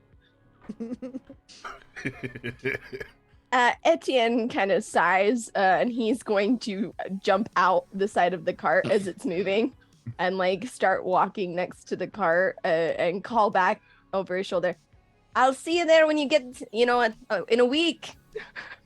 Just kind of like starts outpacing Chris out in front. Faster, Chris. No, don't let him beat us. Don't let Etienne. Chris, I need you to be faster than Etienne. So Chris gets up to a speed of about 3 miles an hour, and that appears to be his That's pretty fast. his peak, which is walking speed. Yeah. Yeah, A little more I'm than comfortable. walking speed. He's like a brisk. He's brisk power walk. walking. He's a Yeah, power. he's power walking. I like that. I'm comfortable with that. Well, the more immediate question is, where are you guys gonna go? Is this a big canvas world. top or is it an open cart? I assumed there was a canvas top over the top Yes, of it. I need my shade. I will climb up on top of the canvas and sit in between two of the rungs like a little hammock. And If you break my wagon, I will not forgive you. worry not, I spent much of my time in Eudaimon as a weaver, and I can fix anything this canvas might not hold up to. All right, very good. So Do you have a is that- needle and thread? Did you ask for needle and thread? I did in fact for my silk robes. Perfect. Then yes, I can fix anything that this canvas can stand up to. Who took the map? I probably still have it. Yeah, Etienne recalled from our discussion though when we saw the world map that the Saltlands were southeast of the city, Mhm. and he would be trying to kind of move in that direction, understanding we have to pass through the hinterlands first. Okay. Let's get a survival. Oh dang! And anybody can roll this. Okay, No, I can't. I can all. Oh, Oh shit, Sarah. Oh, that's not Sarah. That's not me. That was 17. I got the 6.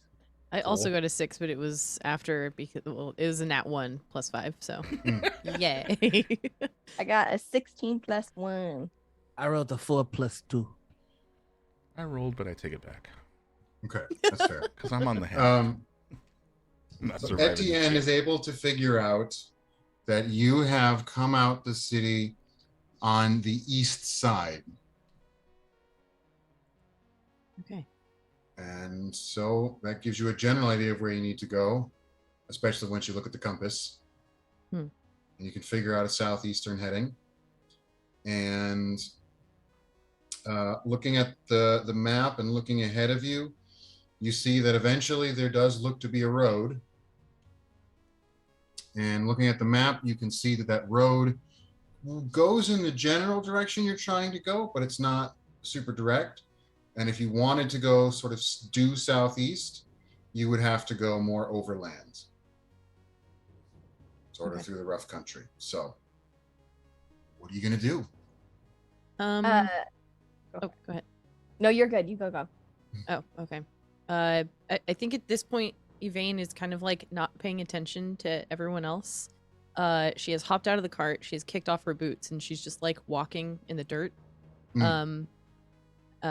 She has her cloak on with the hood on to like shade her eyes, but otherwise it's just like eyes wide, looks like still visibly tired, but like alive.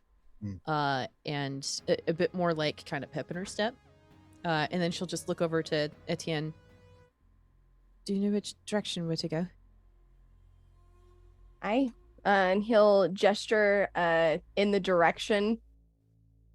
We can go by road, or we can try overland, though I can't imagine that Chris he'll look back at the like giant hulking automaton that's just like crunching its way forward. I believe it might have a preference for the roads. Right. What do you For think? everyone else? Yeah. I think we should stick to the roads. All right. Okay. You guys get on the road and you pretty quickly figure out that if you tell Chris to turn right, he turns right. You tell him to turn left, he turns left. Stop, go. Very basic directions will work. Anything complicated just sort of stands there. I wish Chris was smarter. I mean, you didn't ask for a Me too. smart robot. You just asked for a robot and you got one. I should have asked for a smarter robot. So you get on the road, and for the first I should say, when you get out of the city and you look at the you can, as you're first moving away from the city, you can still hear the bells in the city, and you can hear them tolling the 4th bell of the first watch. So that would be the 4th hour after dawn on this first day. And as you keep going, for a while, you're kind of the path takes you more sort of straight south, so you're kind of running parallel to the city for a bit. And so it's still big and looming and completely dominating that side of the view for you. And so as the hours pass, you can hear the bells tolling. It's broadly as bright and clear as they've been your whole life. But as the day carries on and as you keep going and as Chris keeps walking, those bells are getting quieter and the city starts to get a little smaller. It's a big place. It takes a while for it to fully shrink. But as the day carries along and you keep tracking the path, it eventually starts veering more towards the southeast direction. Eventually you can't hear the bells anymore. And the only way you can tell what time it is to look at the timepiece. And unless anyone has anything in particular they're itching to do, you're just going to keep on going until you reach the beginning of the 3rd watch of your first day. Just generally, most people sort of operate on a wake for 2 watches, down for a 3rd kind of schedule. So this would be the point that on a normal city schedule, you would stop and set up shop and wait for the next day. Okay. I will tell Chris. Okay, Chris, pull to the side and stop. Um, I think I can find us a good place to camp for the night. I've got a nice tent. For myself, I hope that you all ask for tents. I can cook us up some meat. I got us some nice pork. Uh, and we can get some sleep. Okay, so you're gonna try to find a nice camping spot. Yep. Mhm. That would be a survival. Yeah. While he's rolling that, does Chris have a face, or is this one of those automatons with like Isaac Asimov smooth? Trying to decide what would be weirder. Chris does have a face, and he is modeled, and his eyes are just these two big white stones, and his mouth is modeled ever so slightly open, and if you look close, little stones have been worked in to look kind of like teeth. I don't like Oh, so he's like a Don't Jonathan like it. Taylor Thomas's Pinocchio kind of. Yeah, the mouth is just kind of hanging open all the time, just a little bit. Yeah. I hate it. But he's my little fella. I got a 15 on the survival check. Okay. Yeah. You can. But he's my little fella. Yeah. So you can find a nice spot to camp, and you can set up your belongings, and make a fire, dig a latrine pit, all the fun stuff you get to do. Now that you're out here in the world. What's And the setting of the camp kind of look like? Like, I don't know, nature-wise. yeah, so the hinterlands are sort of basically, they're going to look like very, very lightly forested kind of grasslands for the most part. So it's sort of general countryside, rolling hills. It's kind of Windows XP default background, that kind of place. I love it. And yeah, so out here, and there's definitely a disconnect between what you've been told all your lives about the world outside the walls, and where you are now seems perfectly pleasant and normal. It's different from the city, but and also the city is still very visible because you didn't go that far. Mhm. So yes, I've made us a nice fire. I've got like little wooden stumps as chairs for us to sit around the fire. I've got a big pork loin on the fire as well. That I asked for. I asked for it. I've got my water skin of wine that I'm keeping to myself. Granola and grapes for everyone else. Yeah. Etienne is pulled over, like he's got his bag and a small bedroll that he's laid down. He actually takes off his cape and carefully puts it by the bedroll, and as he turns around in the firelight, you see across his breastplate it looks like a hawk that's like taking flight with its wings spread from shoulder to shoulder across the breastplate. And you can see on his, or I guess across the garment that covers his chainmail, I should say. And then on his, these are gauntlets, yeah? Gauntlets. It's the same thing, small hawks on the gauntlets. With he has a strap with a longsword tucked into it, but it's not the one that he got, or it's the hilt of a sword that when you first met, and then the other one on his side. And he'll just kind of stand and be taking in the camp, nodding at the spread that Virgil is putting together for themselves. And I suppose there's different ways to celebrate seeing the sun again, but this doesn't seem so bad.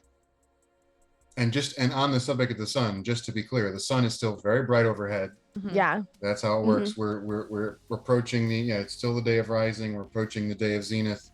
So, but you're all very used to sleeping when it's bright out because that's what you have to do. You're doing all your lives. Well, I figure that we don't know what we're walking into. Might as well walk into it with a full belly. Good idea. Yeah, so you the meal is prepared and consumed. I rolled for my own personal satisfaction to see how well I cooked this pork loin, and I rolled a nat 20, so it is seasoned till you're sneezing. It's delicious. I love that. Good to know. For the record, Keening doesn't eat. Kind of figured. Mm-hmm. Casimir is going to take some time after the fire is finished being used for cooking Virgil's pork loin, as he, kind of juggles some granola and grapes in his hand, like he's rolling dice and just popping them in his mouth. He's going to start boiling a pot with some liquids and herbs and things like that he's found. Some things that he pulled from what do you call it? The White Room, I guess. Sure, that we had from the Three Halflings. And it's just going to bring that to a boil until it starts to turn like a weird, it almost looks like rosé at one point. And he starts putting that into small vials and storing them in his backpack. Okay, so what do you think is the chances that we survive this mission that they have for us? Keening makes a kind of high-pitched whistle. I put our chances quite high. We've got the durable and stalwart Etienne leading our adorable Chris through the woods. We've had an easy go of it so far. Yvain has a bird and is, I guess, conferring. Did you confer with the bird? Occasionally. Right. Well, I assume that's got something to do with our heading being so smooth. And Virgil, I mean, it was your idea to bring Chris along with us. I think the smartest thing you've ever done is to think of Chris as a valuable asset. I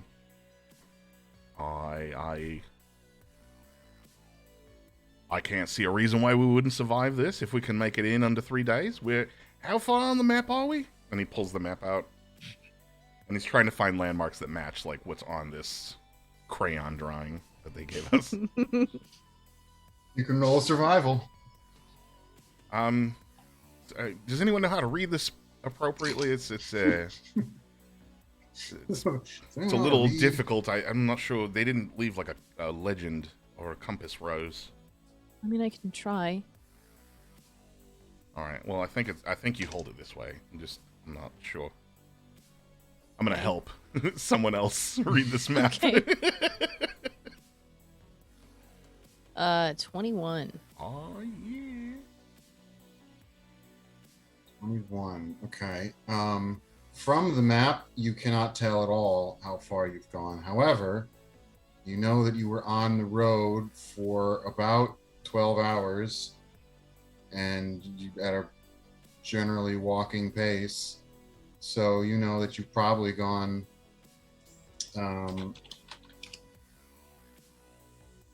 30-ish miles, which is good, good progress for a day. That's But looking at the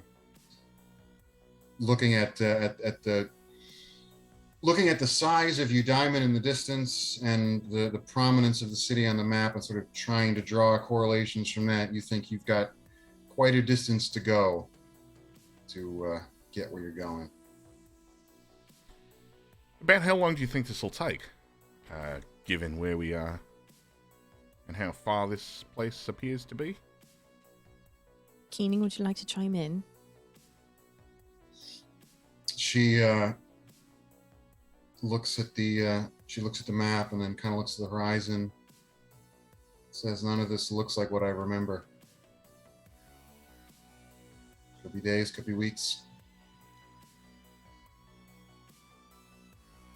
You, Yvain, from your check and looking at the map, you can guess that it's probably something like another day until you reach the end of the hinterlands, and then the saltlands to the gardens looks like maybe another 2 days of travel at the same pace. And the gardens themselves look about maybe like you could cross the full length in half a day, but that doesn't take into account the conditions of the terrain and if that'll, slow you down at all. But in theory, it looks like you could get to the gardens at least in 3 days. There you go. Yeah. 3 days into the gardens. I feel like we've got good chances. Do we understand this bird, by the way? Or is yeah, she's talking in, Oh. and you've not yet found a language she doesn't know. There's plenty that she knows that you don't, but most of the time when she's talking in just the regular old, plain old common language of the city. All right. Well, I feel like with the help of this fine-feathered, illustrious friend of ours, we'll be making it pretty easily. Do you have doubts? I have my doubts, but they are my own. I would question why you'd join the Reclaimers if your doubts were so strong. Leaving, and Etienne nods back to where the city still looms in the distance. When we're still within eyeshot. To see what it is that we are reclaiming. There's also the promise of what's to come afterwards, should we be successful. Yes, but who is the one that makes those promises as to what comes next? Well, isn't it quite written that, once we prove ourselves, we can, be a bit more established within the city? I wonder if I might speak earnestly and honestly with all of you. We are a lance. I suppose that means there should be some level of trust among us. Etienne will shrug and cross his arms, listening. Yvain will hold her book tighter and just nod as well. We rely so on the words of people, creatures that are so foreign from ourselves. Does that not make you wonder? About what? About our position in the world? About... There are game pieces of our kin, our brethren that they put on a map. It feels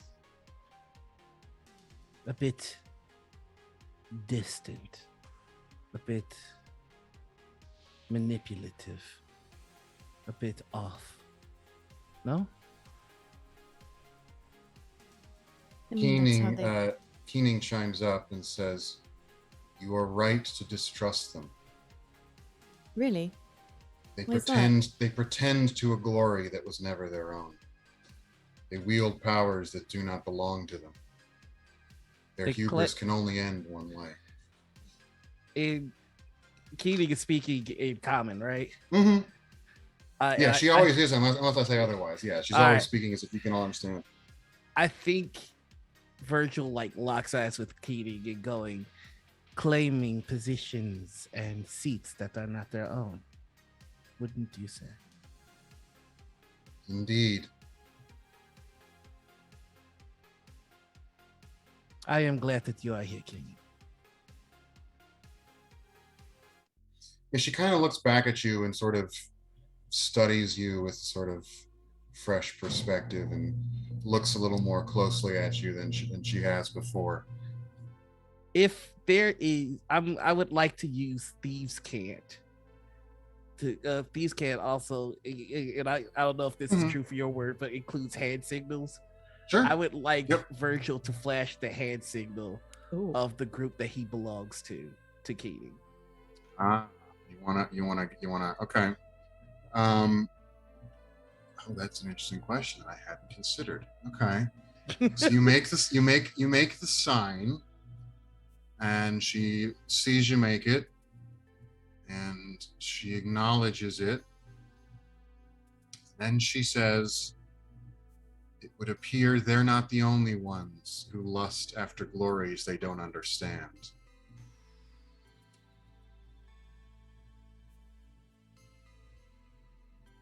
Perhaps some find themselves to be led astray, but the intentions of returning a broken world whole, I don't see how that can be wrong.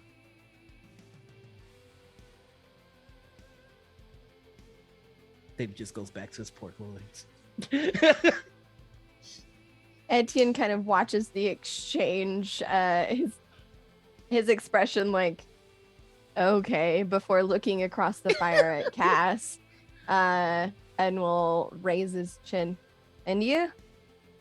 What is it? A storyteller certainly is after stories.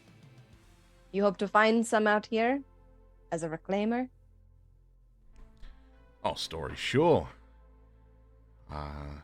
I think stories have meaning. I guess you could say I'm looking to build my own story. Like Virgil here, I grew up without much. And as you could probably tell, and he like points to like the pointed ear on the side of his head. Not many of my people are around. And so without a foundation, I suppose I'm looking to see what else is out there. Not just to find a story, but an origins. Which I guess is a story in and of itself, if you ask me, but...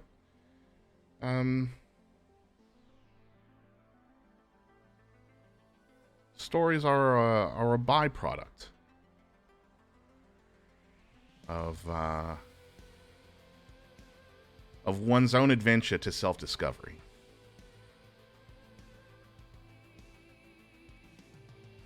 In that vein, what adventures have you been on before, Etienne? He kind of smirks and looks down at his boot where he kicks it, and kind of like pushes some of the grass and looks around. I'm the same as seemingly all you all. Not left the city. Joining the Reclaimers to find what is out there. See what can't bring... what is it the light said? That what we really desire.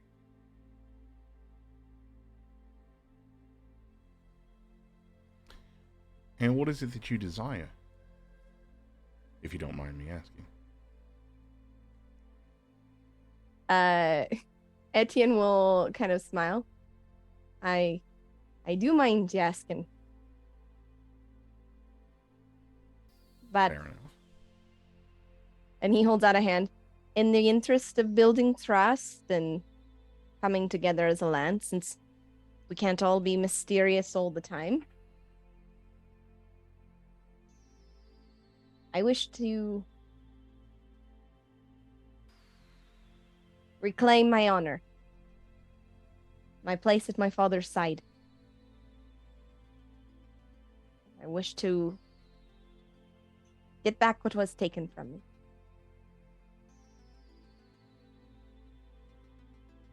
So not so different from Yvain here. Opportunity.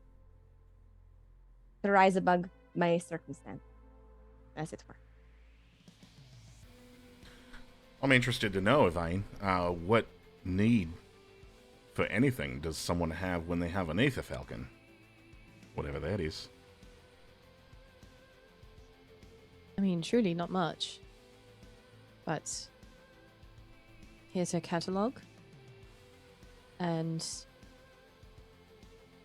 get back outside. It's nice to feel the dirt beneath your feet. To not feel so confined.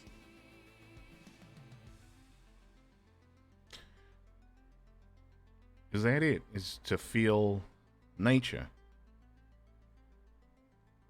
As freely as I can. So this is about freedom for you. A bit. Still within the confines of the assembly that I belong to as well. All right, that seems worth the risk. Absolutely.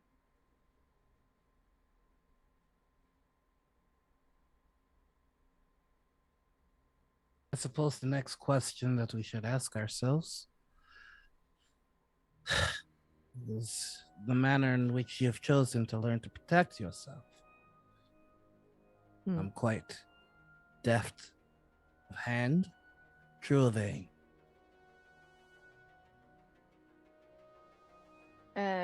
Etienne just drops a hand to the hilt of his sword. His shield is sitting behind him, where he's kind of like leaning on it a little bit. I suppose you could say I can take a hit. It looks as though you've taken many, friend. He turns. What is it not? I've been told it's haunting. Is it Aw, not? It's characteristic. Curious as well.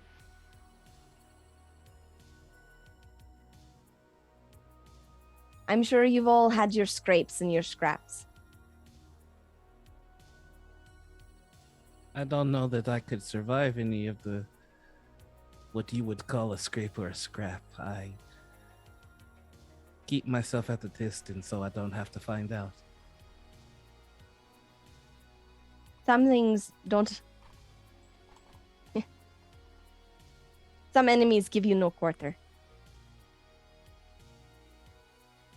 Some enemies, no matter how you try, they find a way to get under your skin. Well, should you encounter such an enemy, I will do what I can to make sure that they find an arrow in their heart before they can do much damage to you. Etienne just laughs. What about you, Casimir? You talk them to death?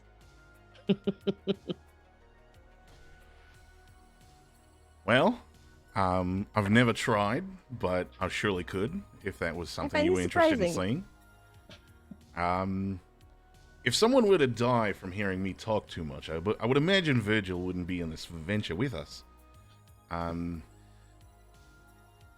I've never tried talking someone to death, but there are a good many things that a word well placed can do to someone. It is possible, though. You should know that.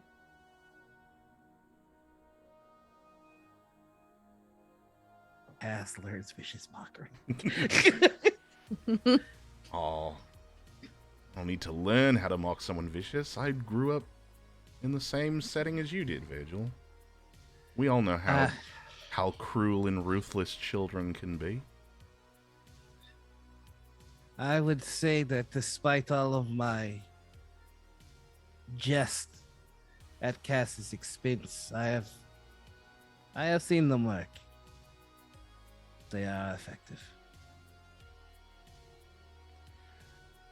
And I don't go anywhere without Bethany. And he pulls out Oh, the God. flute. A powerful song is worth more than any sword. You know what they say. The pen is mightier. But the pen is not a flute. Ah. Cass. But who needs a pen when all your writing is up here? And if knowledge is power, and the pen is mightier than the sword, you Oh, all better watch your backs. I'm fairly certain that's not how that works. Well, then where does it come from? Why do we even have these turns of phrase if they're not? I suppose you must make a new one in regards to magic. The words came from somewhere, Virgil. I'm telling you, this is what we've been arguing about for the better part of 14 years. Words have meaning. They're real. They exist. They manifest. It's all part of the great weave. And yes, I'm going to mention the great weave again. We all have our patterns we must weave, and we weave them with words. And you, Yvain? What I bring to the table here? Is that what you're asking? I'm asking how you intend to defend yourself. I have a few ways. There are gifts bestowed to me upon by my assembly, and she'll like flick a hand and there'll be like a bright what's the word for it? I am at a loss for words right now.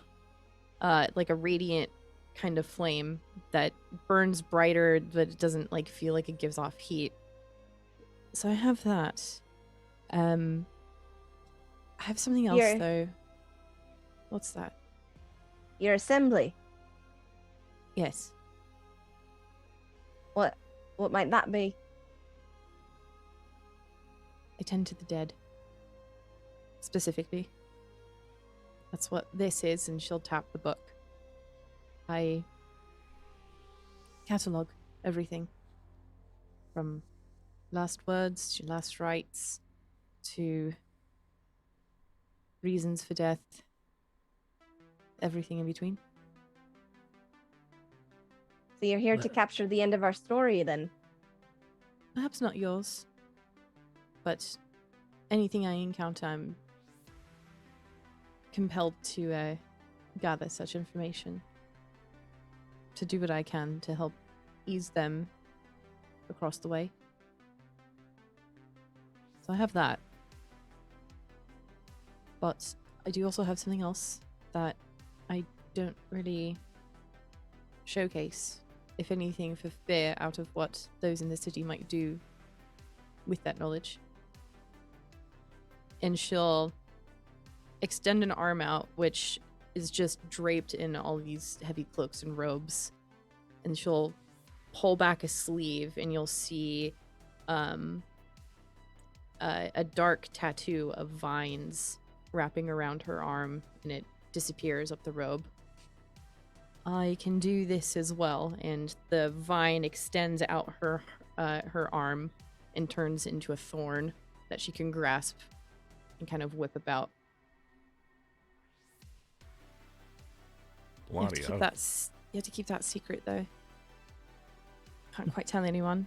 And she'll quickly retract it and put her cloak back over her arm. DM, is there a reason why I would know that this needs to be secret? I've been pretty oblivious to things so far, but Yeah, so that's as a collector of stories, maybe would I know? yes. So you know that, and this does come from your general sort of, smattering of a little bit of knowledge of everything. You know that there are, two things. You know that there are the Rangers, and their whole job is to protect the foremothers. And so they're people whose job, and they're the only ones other than reclaimers whose job is to go outside the city and do stuff.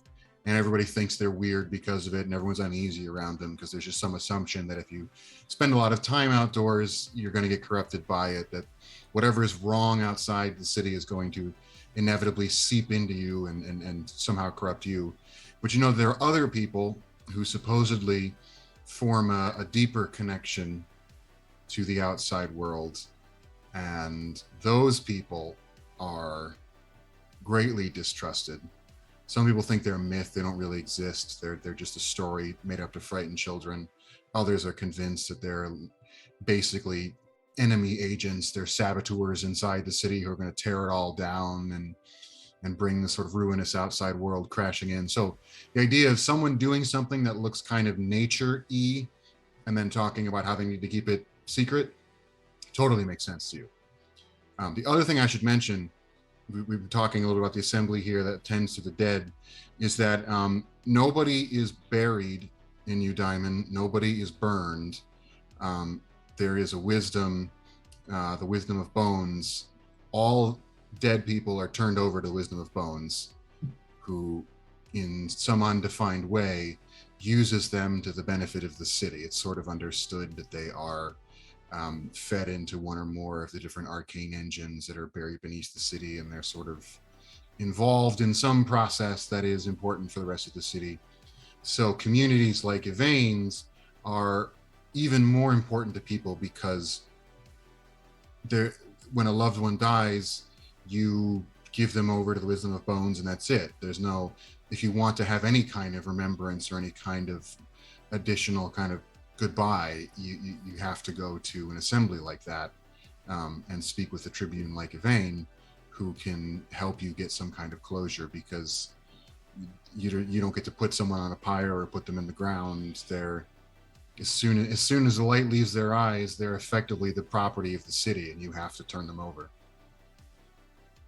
So a lot of people in Eudaimon have a complicated relationship with death. I mean, not that anyone has a real, chummy relationship with it, but Interesting. You can understand the bit of, Sorry, please. dichotomy that I have to deal with on a day-to-day basis. Certainly. Question for you. I might have an answer.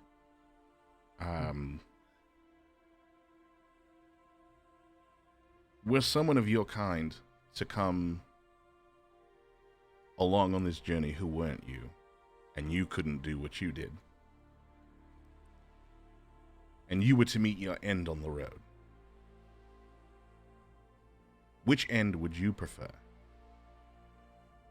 To have your last rites read by someone with a book much like yours, or to be returned to the interesting people who maneuver our city? Well, considering what I must do with my assembly is a combination of the two. How so?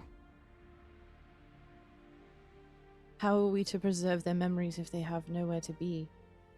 No place for anyone to visit. Their memories are in this book.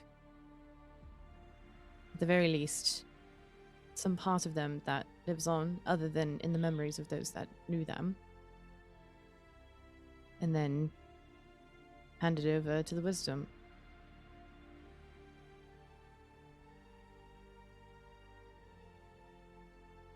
Fair enough. I thank you for answering my question. Strange though it may be. I thank you for asking it. What I personally would prefer would be left alone whenever I pass. Just find a good tree out here, bury me beneath it, but that's not realistic.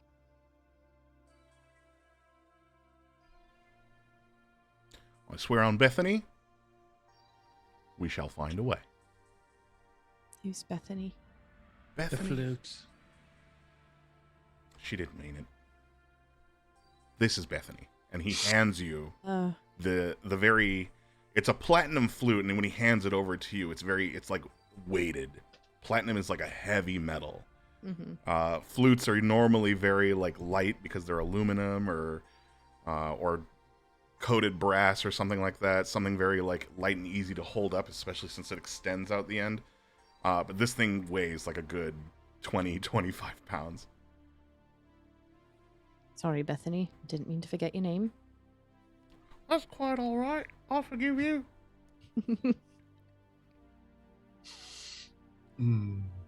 She's very gracious, that one. She'll just nod and hand Bethany back. He takes it back and like slides Bethany into the leather holster that is on his hip opposite his sword. And Yvain will go back to holding her book, which at this point you might not have seen her remove her hands from it very often, but there's like it's kind of like a grip on it that she just easily slides her hand into.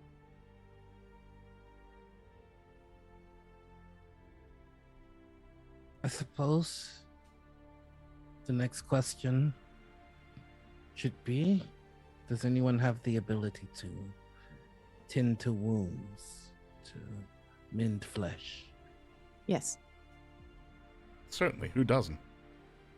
Slap some dirt on it, a little spit, some gauze. Not exactly what I was talking about. Etienne will shrug. I might be able to help a bit.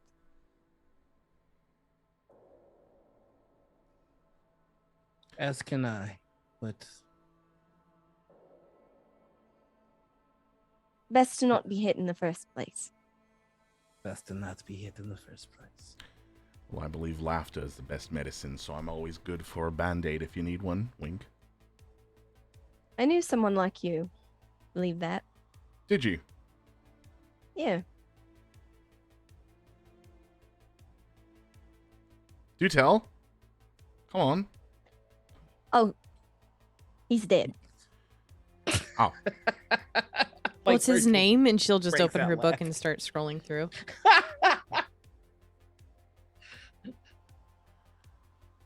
Deader than a doornail. What's his name? His name. Or names?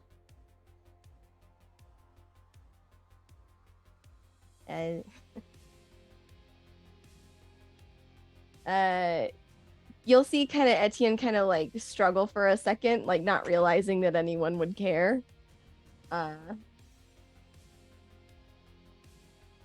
Carlisle. His name was Carlisle. Carlisle.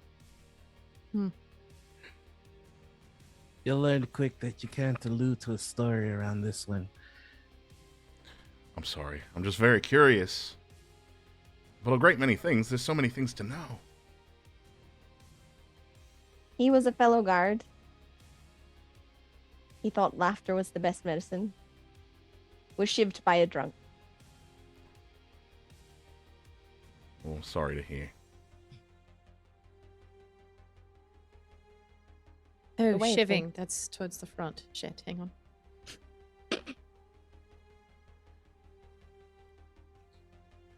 We're just gonna pull out 4 tiny cups and put a little wine in all of them. Well, to Carlisle. To Aye, Car- to Carlisle. To Carlisle. And he'll pull out one of the files he brewed earlier. Have we decided who's going to take first watch? I can.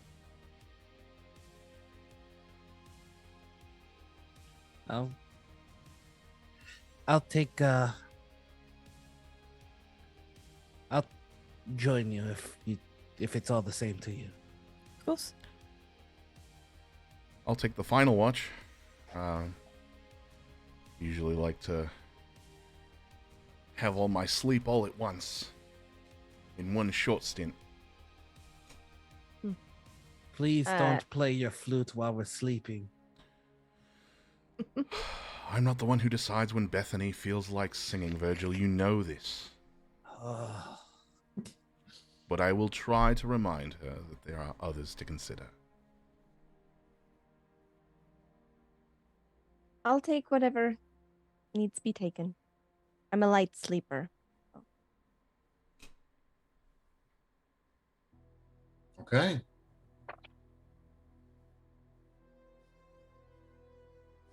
So the first of you gets up, ready for the watch. The rest of you settle down on your bed rolls.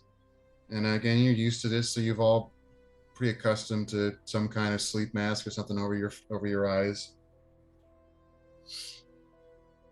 And Etienne's actually, he has his bedroll all laid out with his cloak and everything.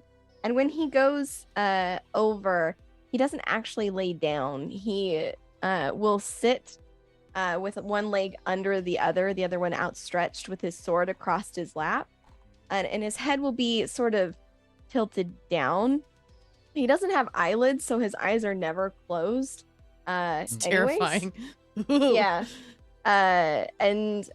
It just looks like he's kind of staring forward, so to speak. Mhm.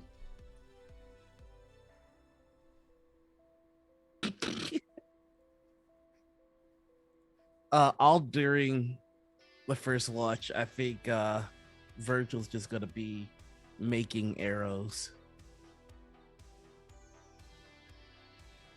Cool. Make some arrows.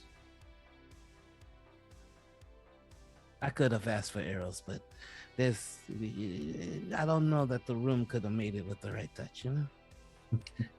I understand what you mean.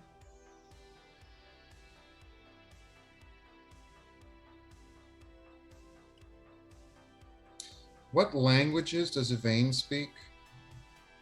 Other than Common, Druidic, Gnomish, and Sylvan. Oh, Druidic, that's right. Okay, that's perfect. As everyone is getting settled down, Keening will address you in Druidic and say, "You certainly pick some interesting companions." Didn't quite get to pick, but feels a bit like luck. And she says, "We'll see." You have apprehensions. If you don't, you're a fool. I do. But you know me, in my line of work, I have to remain slightly optimistic, otherwise I just lose myself to the job. And it's all just death, dying, and unsavory times. Have to look forward to the light and joy as well. I suppose that's true, but it's like they say in the assembly. Everyone ends up in the book eventually. Mm-hmm. You're not wrong. I think I'll take a look around at the area, see if there's Please do. anyone trying to sneak up on you. And she flies up into the sky, starts circling around. You get the slightest sense that she's happier being outside the city than she was inside. That as much as she's not like really a bird, Mm-hmm. I mean, she is a bird, but she's never really seemed. She's always seemed more like a person inside a bird's body. But there's an element where she's sort of acting the part, and she enjoys having the chance to spread her wings and go for a fly.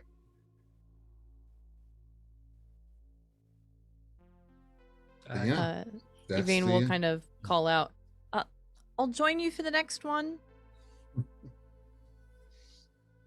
But do you have the means to fly? You don't? I'll tell you if you tell me. I mean, yes, I do.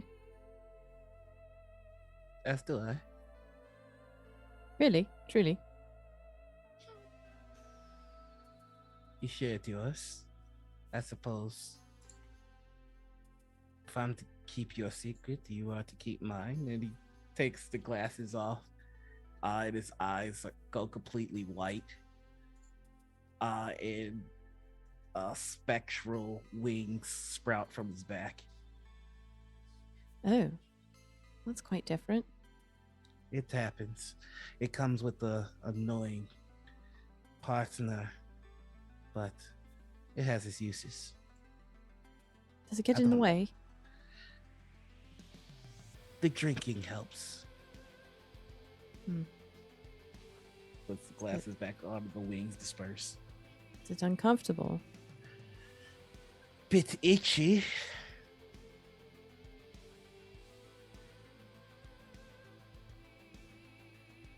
Do you more tolerate them, or are they a bit of a bane to you?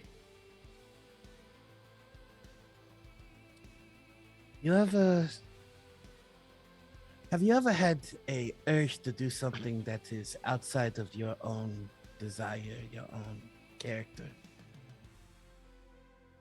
It's like that. Yeah. Ah, I walk by two people fighting, and the urge to stop them fighting is overwhelming, even if it's none of my business. Hmm. Forced empathy. I see. It's like when I walk about the city and there's a tree. All I want to do is climb it. Kind of become a part of it. But that's not really kosher, I suppose. It's kind of hard knowing where you start in the nature of what we are begins. But that isn't important. What is important is that I believe our shift is winding down. It is. And I can't quite do that yet, but eventually, perhaps. Well, if I knew at all what it was that I was doing, I would teach you, but it just happened one day and didn't go away. I see. Well, maybe not quite so obvious. Well, maybe a bit. Would you like to see? Truly, yes. Okay. Oh, one moment. She'll kind of like uncomfortably wiggle in her robes and set down the book as gently as she can. Should I look away? No, it's fine. Well, She'll just like look up at the sky and then close her eyes and then just very quickly shrink down into form. The robes are still present. It's just a big pile of clothing and then a little cat comes out of it. that is incredible. I would much prefer to have what is you have.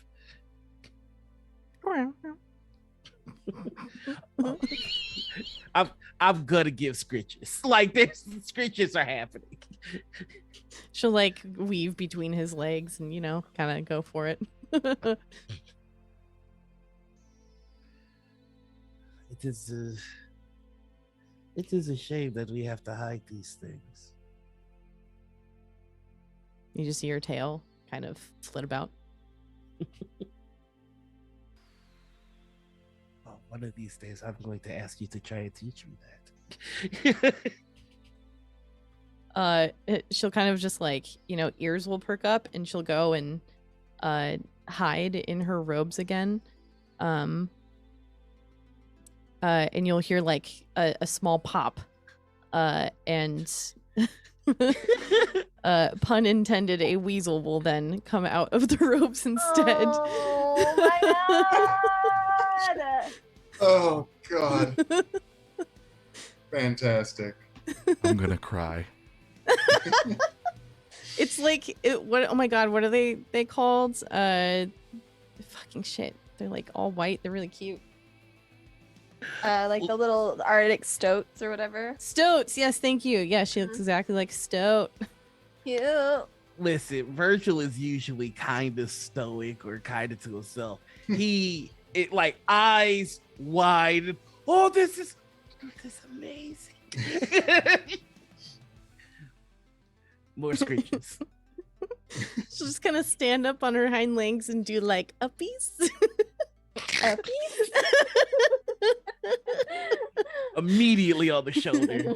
Oh goodness. Just kind of goes limp like a little like noodle cat. Just Noodle cat. This is the greatest moment of D&D in my life. Eventually, post scritches, she'll return back to her cloak and then kind of looking like she's just getting up from a nap. Like her head will poke through the top part of her robes and just kind of shake off a bit. So I can do that. There's several other things within that I know how to do, but the flying, I can't quite do yet, but Keening says that I might be able to someday. I kind of just make myself very small and hop on the back. That is incredible. All I can do is when my wings are out, I can pour energy into my arrows or I can heal. Oh. That's it. Are you joking? That's way more fascinating. I just turned into a fucking rat. Like, Those the gives a shit about that. It's not even. He just pulls out an arrow in his bow and he shoots it, and the bow is golden and it just flies off. That's The fuck is that? Are you shitting me? That's incredible. Who cares that I can turn into a cat? That's happenstance. This is what's impressive. 3, 2, 1, and he reaches out and he catches the arrow as it comes back down. what? I had to learn that one. The other stuff I can just do. Okay. We're gonna have to have some, show and tell day sometime with everybody, because if the two of us can do that, the other half, God only knows what they're capable of. Holy shit. Don't tell him I said this, but Casimir is incredible. Truly impressive. I don't understand half of the things that I've seen him do. I don't. One time I saw him just look at the dwarf and tell the worst joke I've ever heard. Something about disappearing without a trace. This big dwarf that wanted to murder us laughed on the floor for 15 minutes, almost till it hurt him. It was hilarious. It's actually pretty impressive. Etienne remains a bit of a mystery, though. I'm quite keen on that. I think I have seen people like and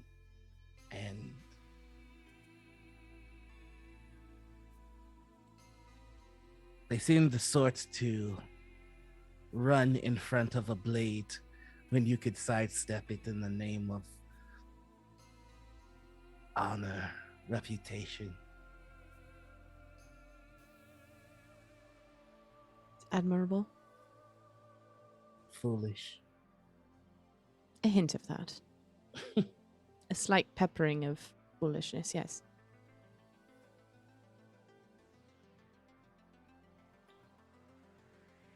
I don't say this honestly to many, but I am glad to know you.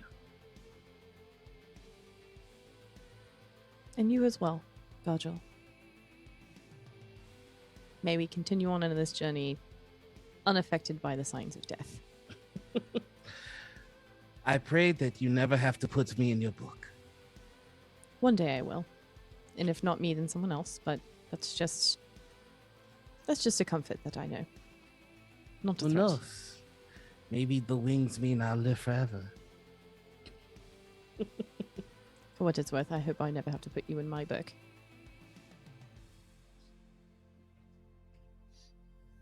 That makes me happy. Well, shall we rest? Get the next person up. Yes, let's get Cass up. Cass! I'm serious. Don't play Bethany. It might take a few tries. Cass! No, mommy, no.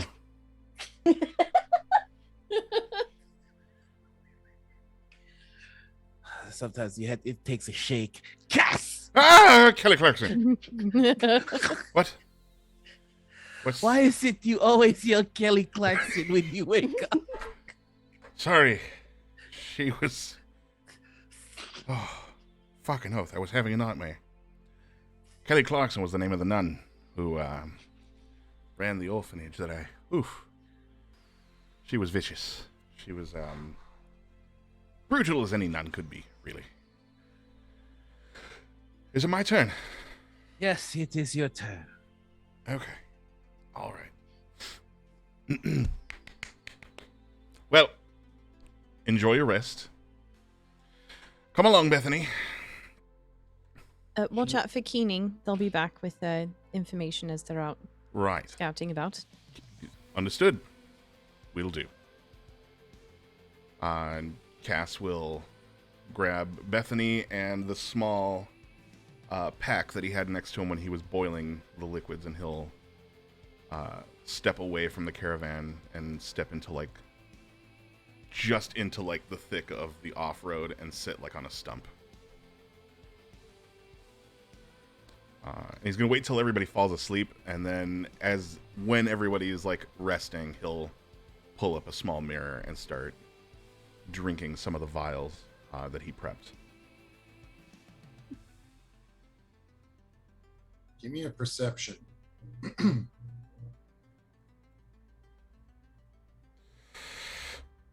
Oh, fuck you. That was on a... Whatever, it's a 15. It was between 10 and 17, and it stopped on the corner, and it counted as the other one. 15. You are midway through gulping down your potion when you hear a flutter of wings behind you, and then some soft footsteps on the ground. Gaming. Is that you? Who else would it be? Just checking. You never know.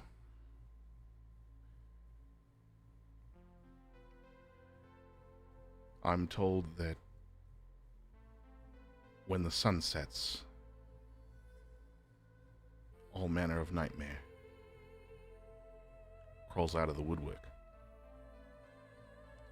And I'll be honest with you, it's one of the few things I'm not looking forward to during this story.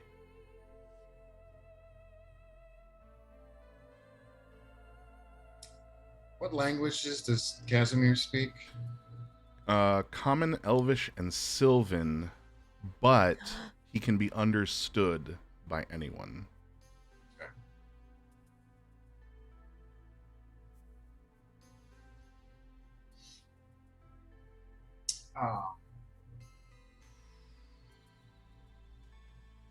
Keening says in Elvish, you say monsters as if you have any idea what that means. But don't worry, if nothing else, this little foray will correct your ignorance. You'll see monsters aplenty soon enough. Casimir responds in Elvish, but it's spoken in a way like someone who wasn't raised speaking Elvish. It's spoken like somebody who learned it as an adult. So there's some of the pronunciations off, and it's a little broken, but he's like, I've heard enough stories to hedge my expectations. And if it's all the same to you, I'd rather find a way to avoid encountering one than have you protect me from one. And she says, I don't intend to protect anyone from anything. That's not what I'm here for. Fair enough. Ouch.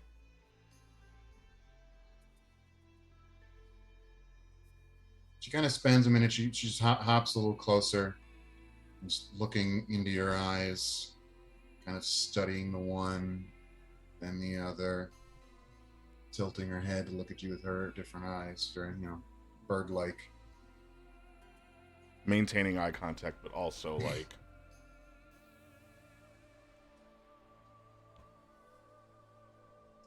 and give me an insight.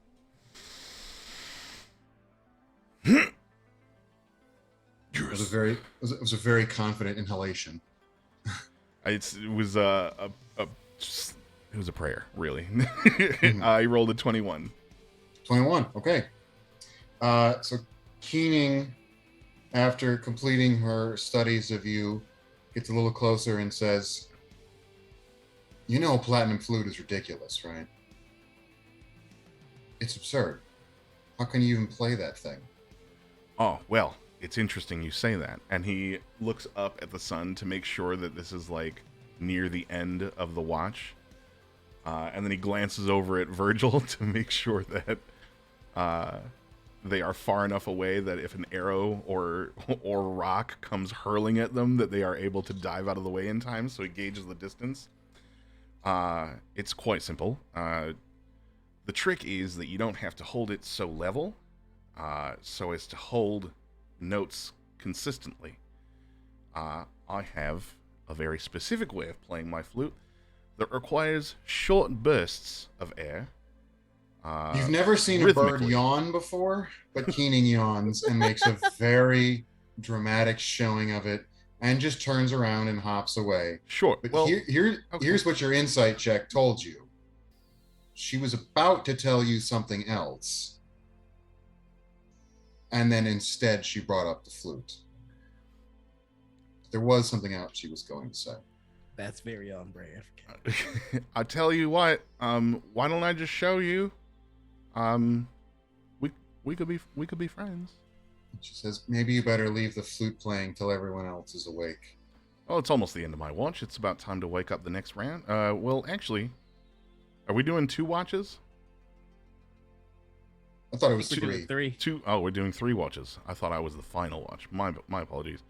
Well, it's time to wake up Etienne, I suppose. Here, let me show you what I mean. So first off, we start with like a light rhythm, just You mother.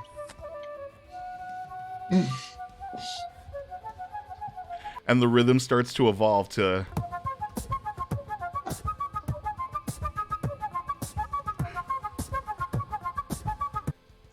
Are you seriously playing a jazz flute playing bard? Is that happening right now? Amazing. beatbox Yes. fluting, yeah. Fuck yeah. Oh God. Like, I genuinely have no idea if a platinum flute would literally even be playable. Like I don't know if that would work. It's it'd be really like hollow sounding, and it wouldn't like Okay. ring out as bright as a flute would, Yeah. but it would still sound like, it would Okay. still make noise. It just wouldn't. Notes would be very short because there's little vibration. Casimir the flautist. Cool. Can I make an attack at disadvantage? Virgil's so used to this shit that he just attacks in his sleep. Just whoosh.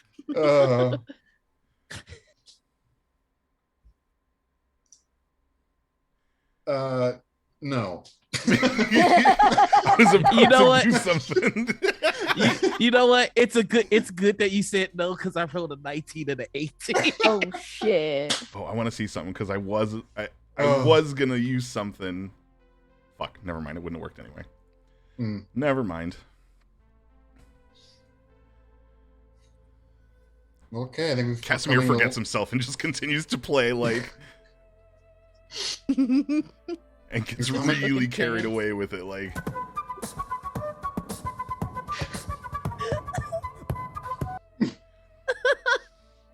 Oh.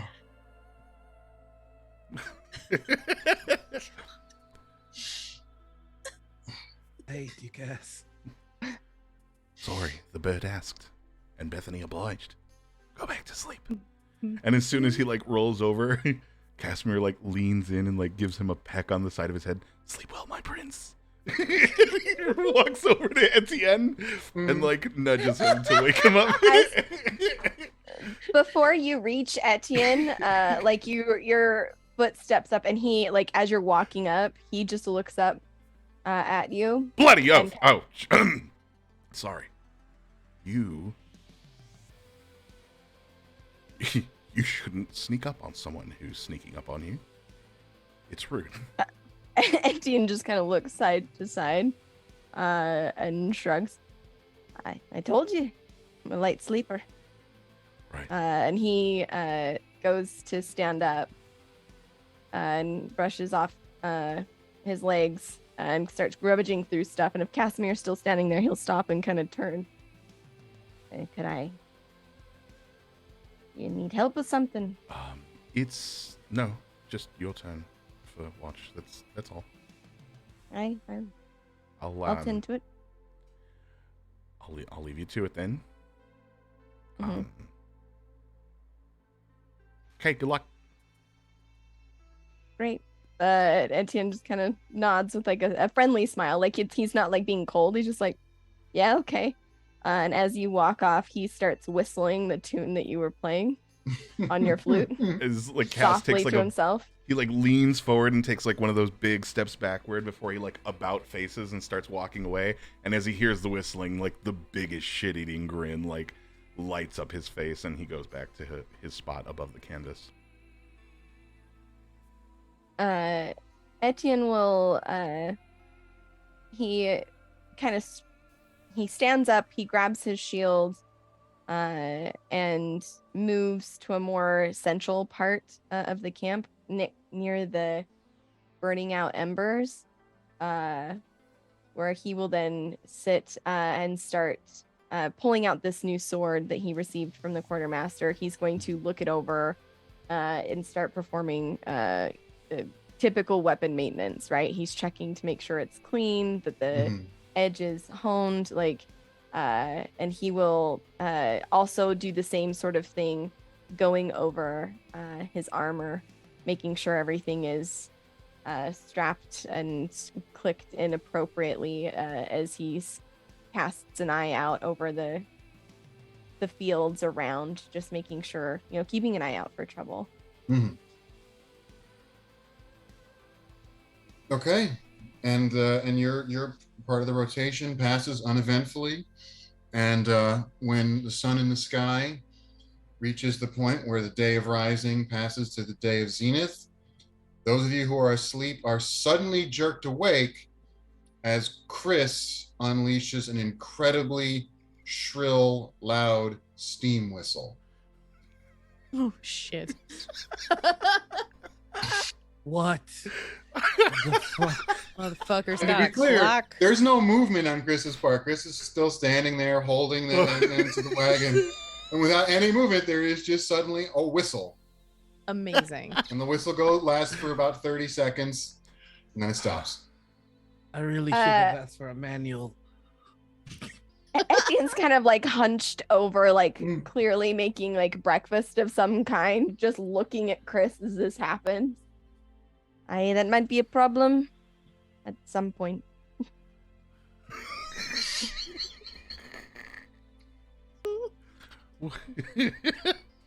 We're going to need to read the manual to find a way to disable those features. And as everyone is rising and attending to their tuning to their morning routines, as whatever that means for each of you. Ahead of you looms the road and another day of travel, and that is what we're going to call it for session 1. Oh my god! Excellent. This is awesome. This is amazing.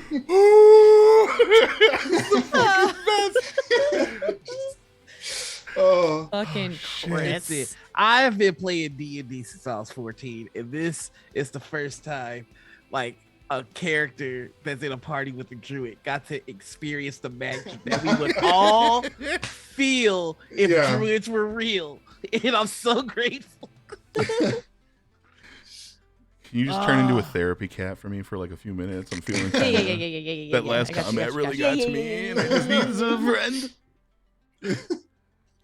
Oh my god! All right, thank you, Josh. Let's start with you. We're gonna go around the horn real quick. Tell everybody where they can or shouldn't find you. Josh, go ahead. yeah. Tell them about your world. Tell them about where they can find you if you want them finding you. Yep. My name is Josh. You can't find me anywhere, so don't go looking. I do not exist.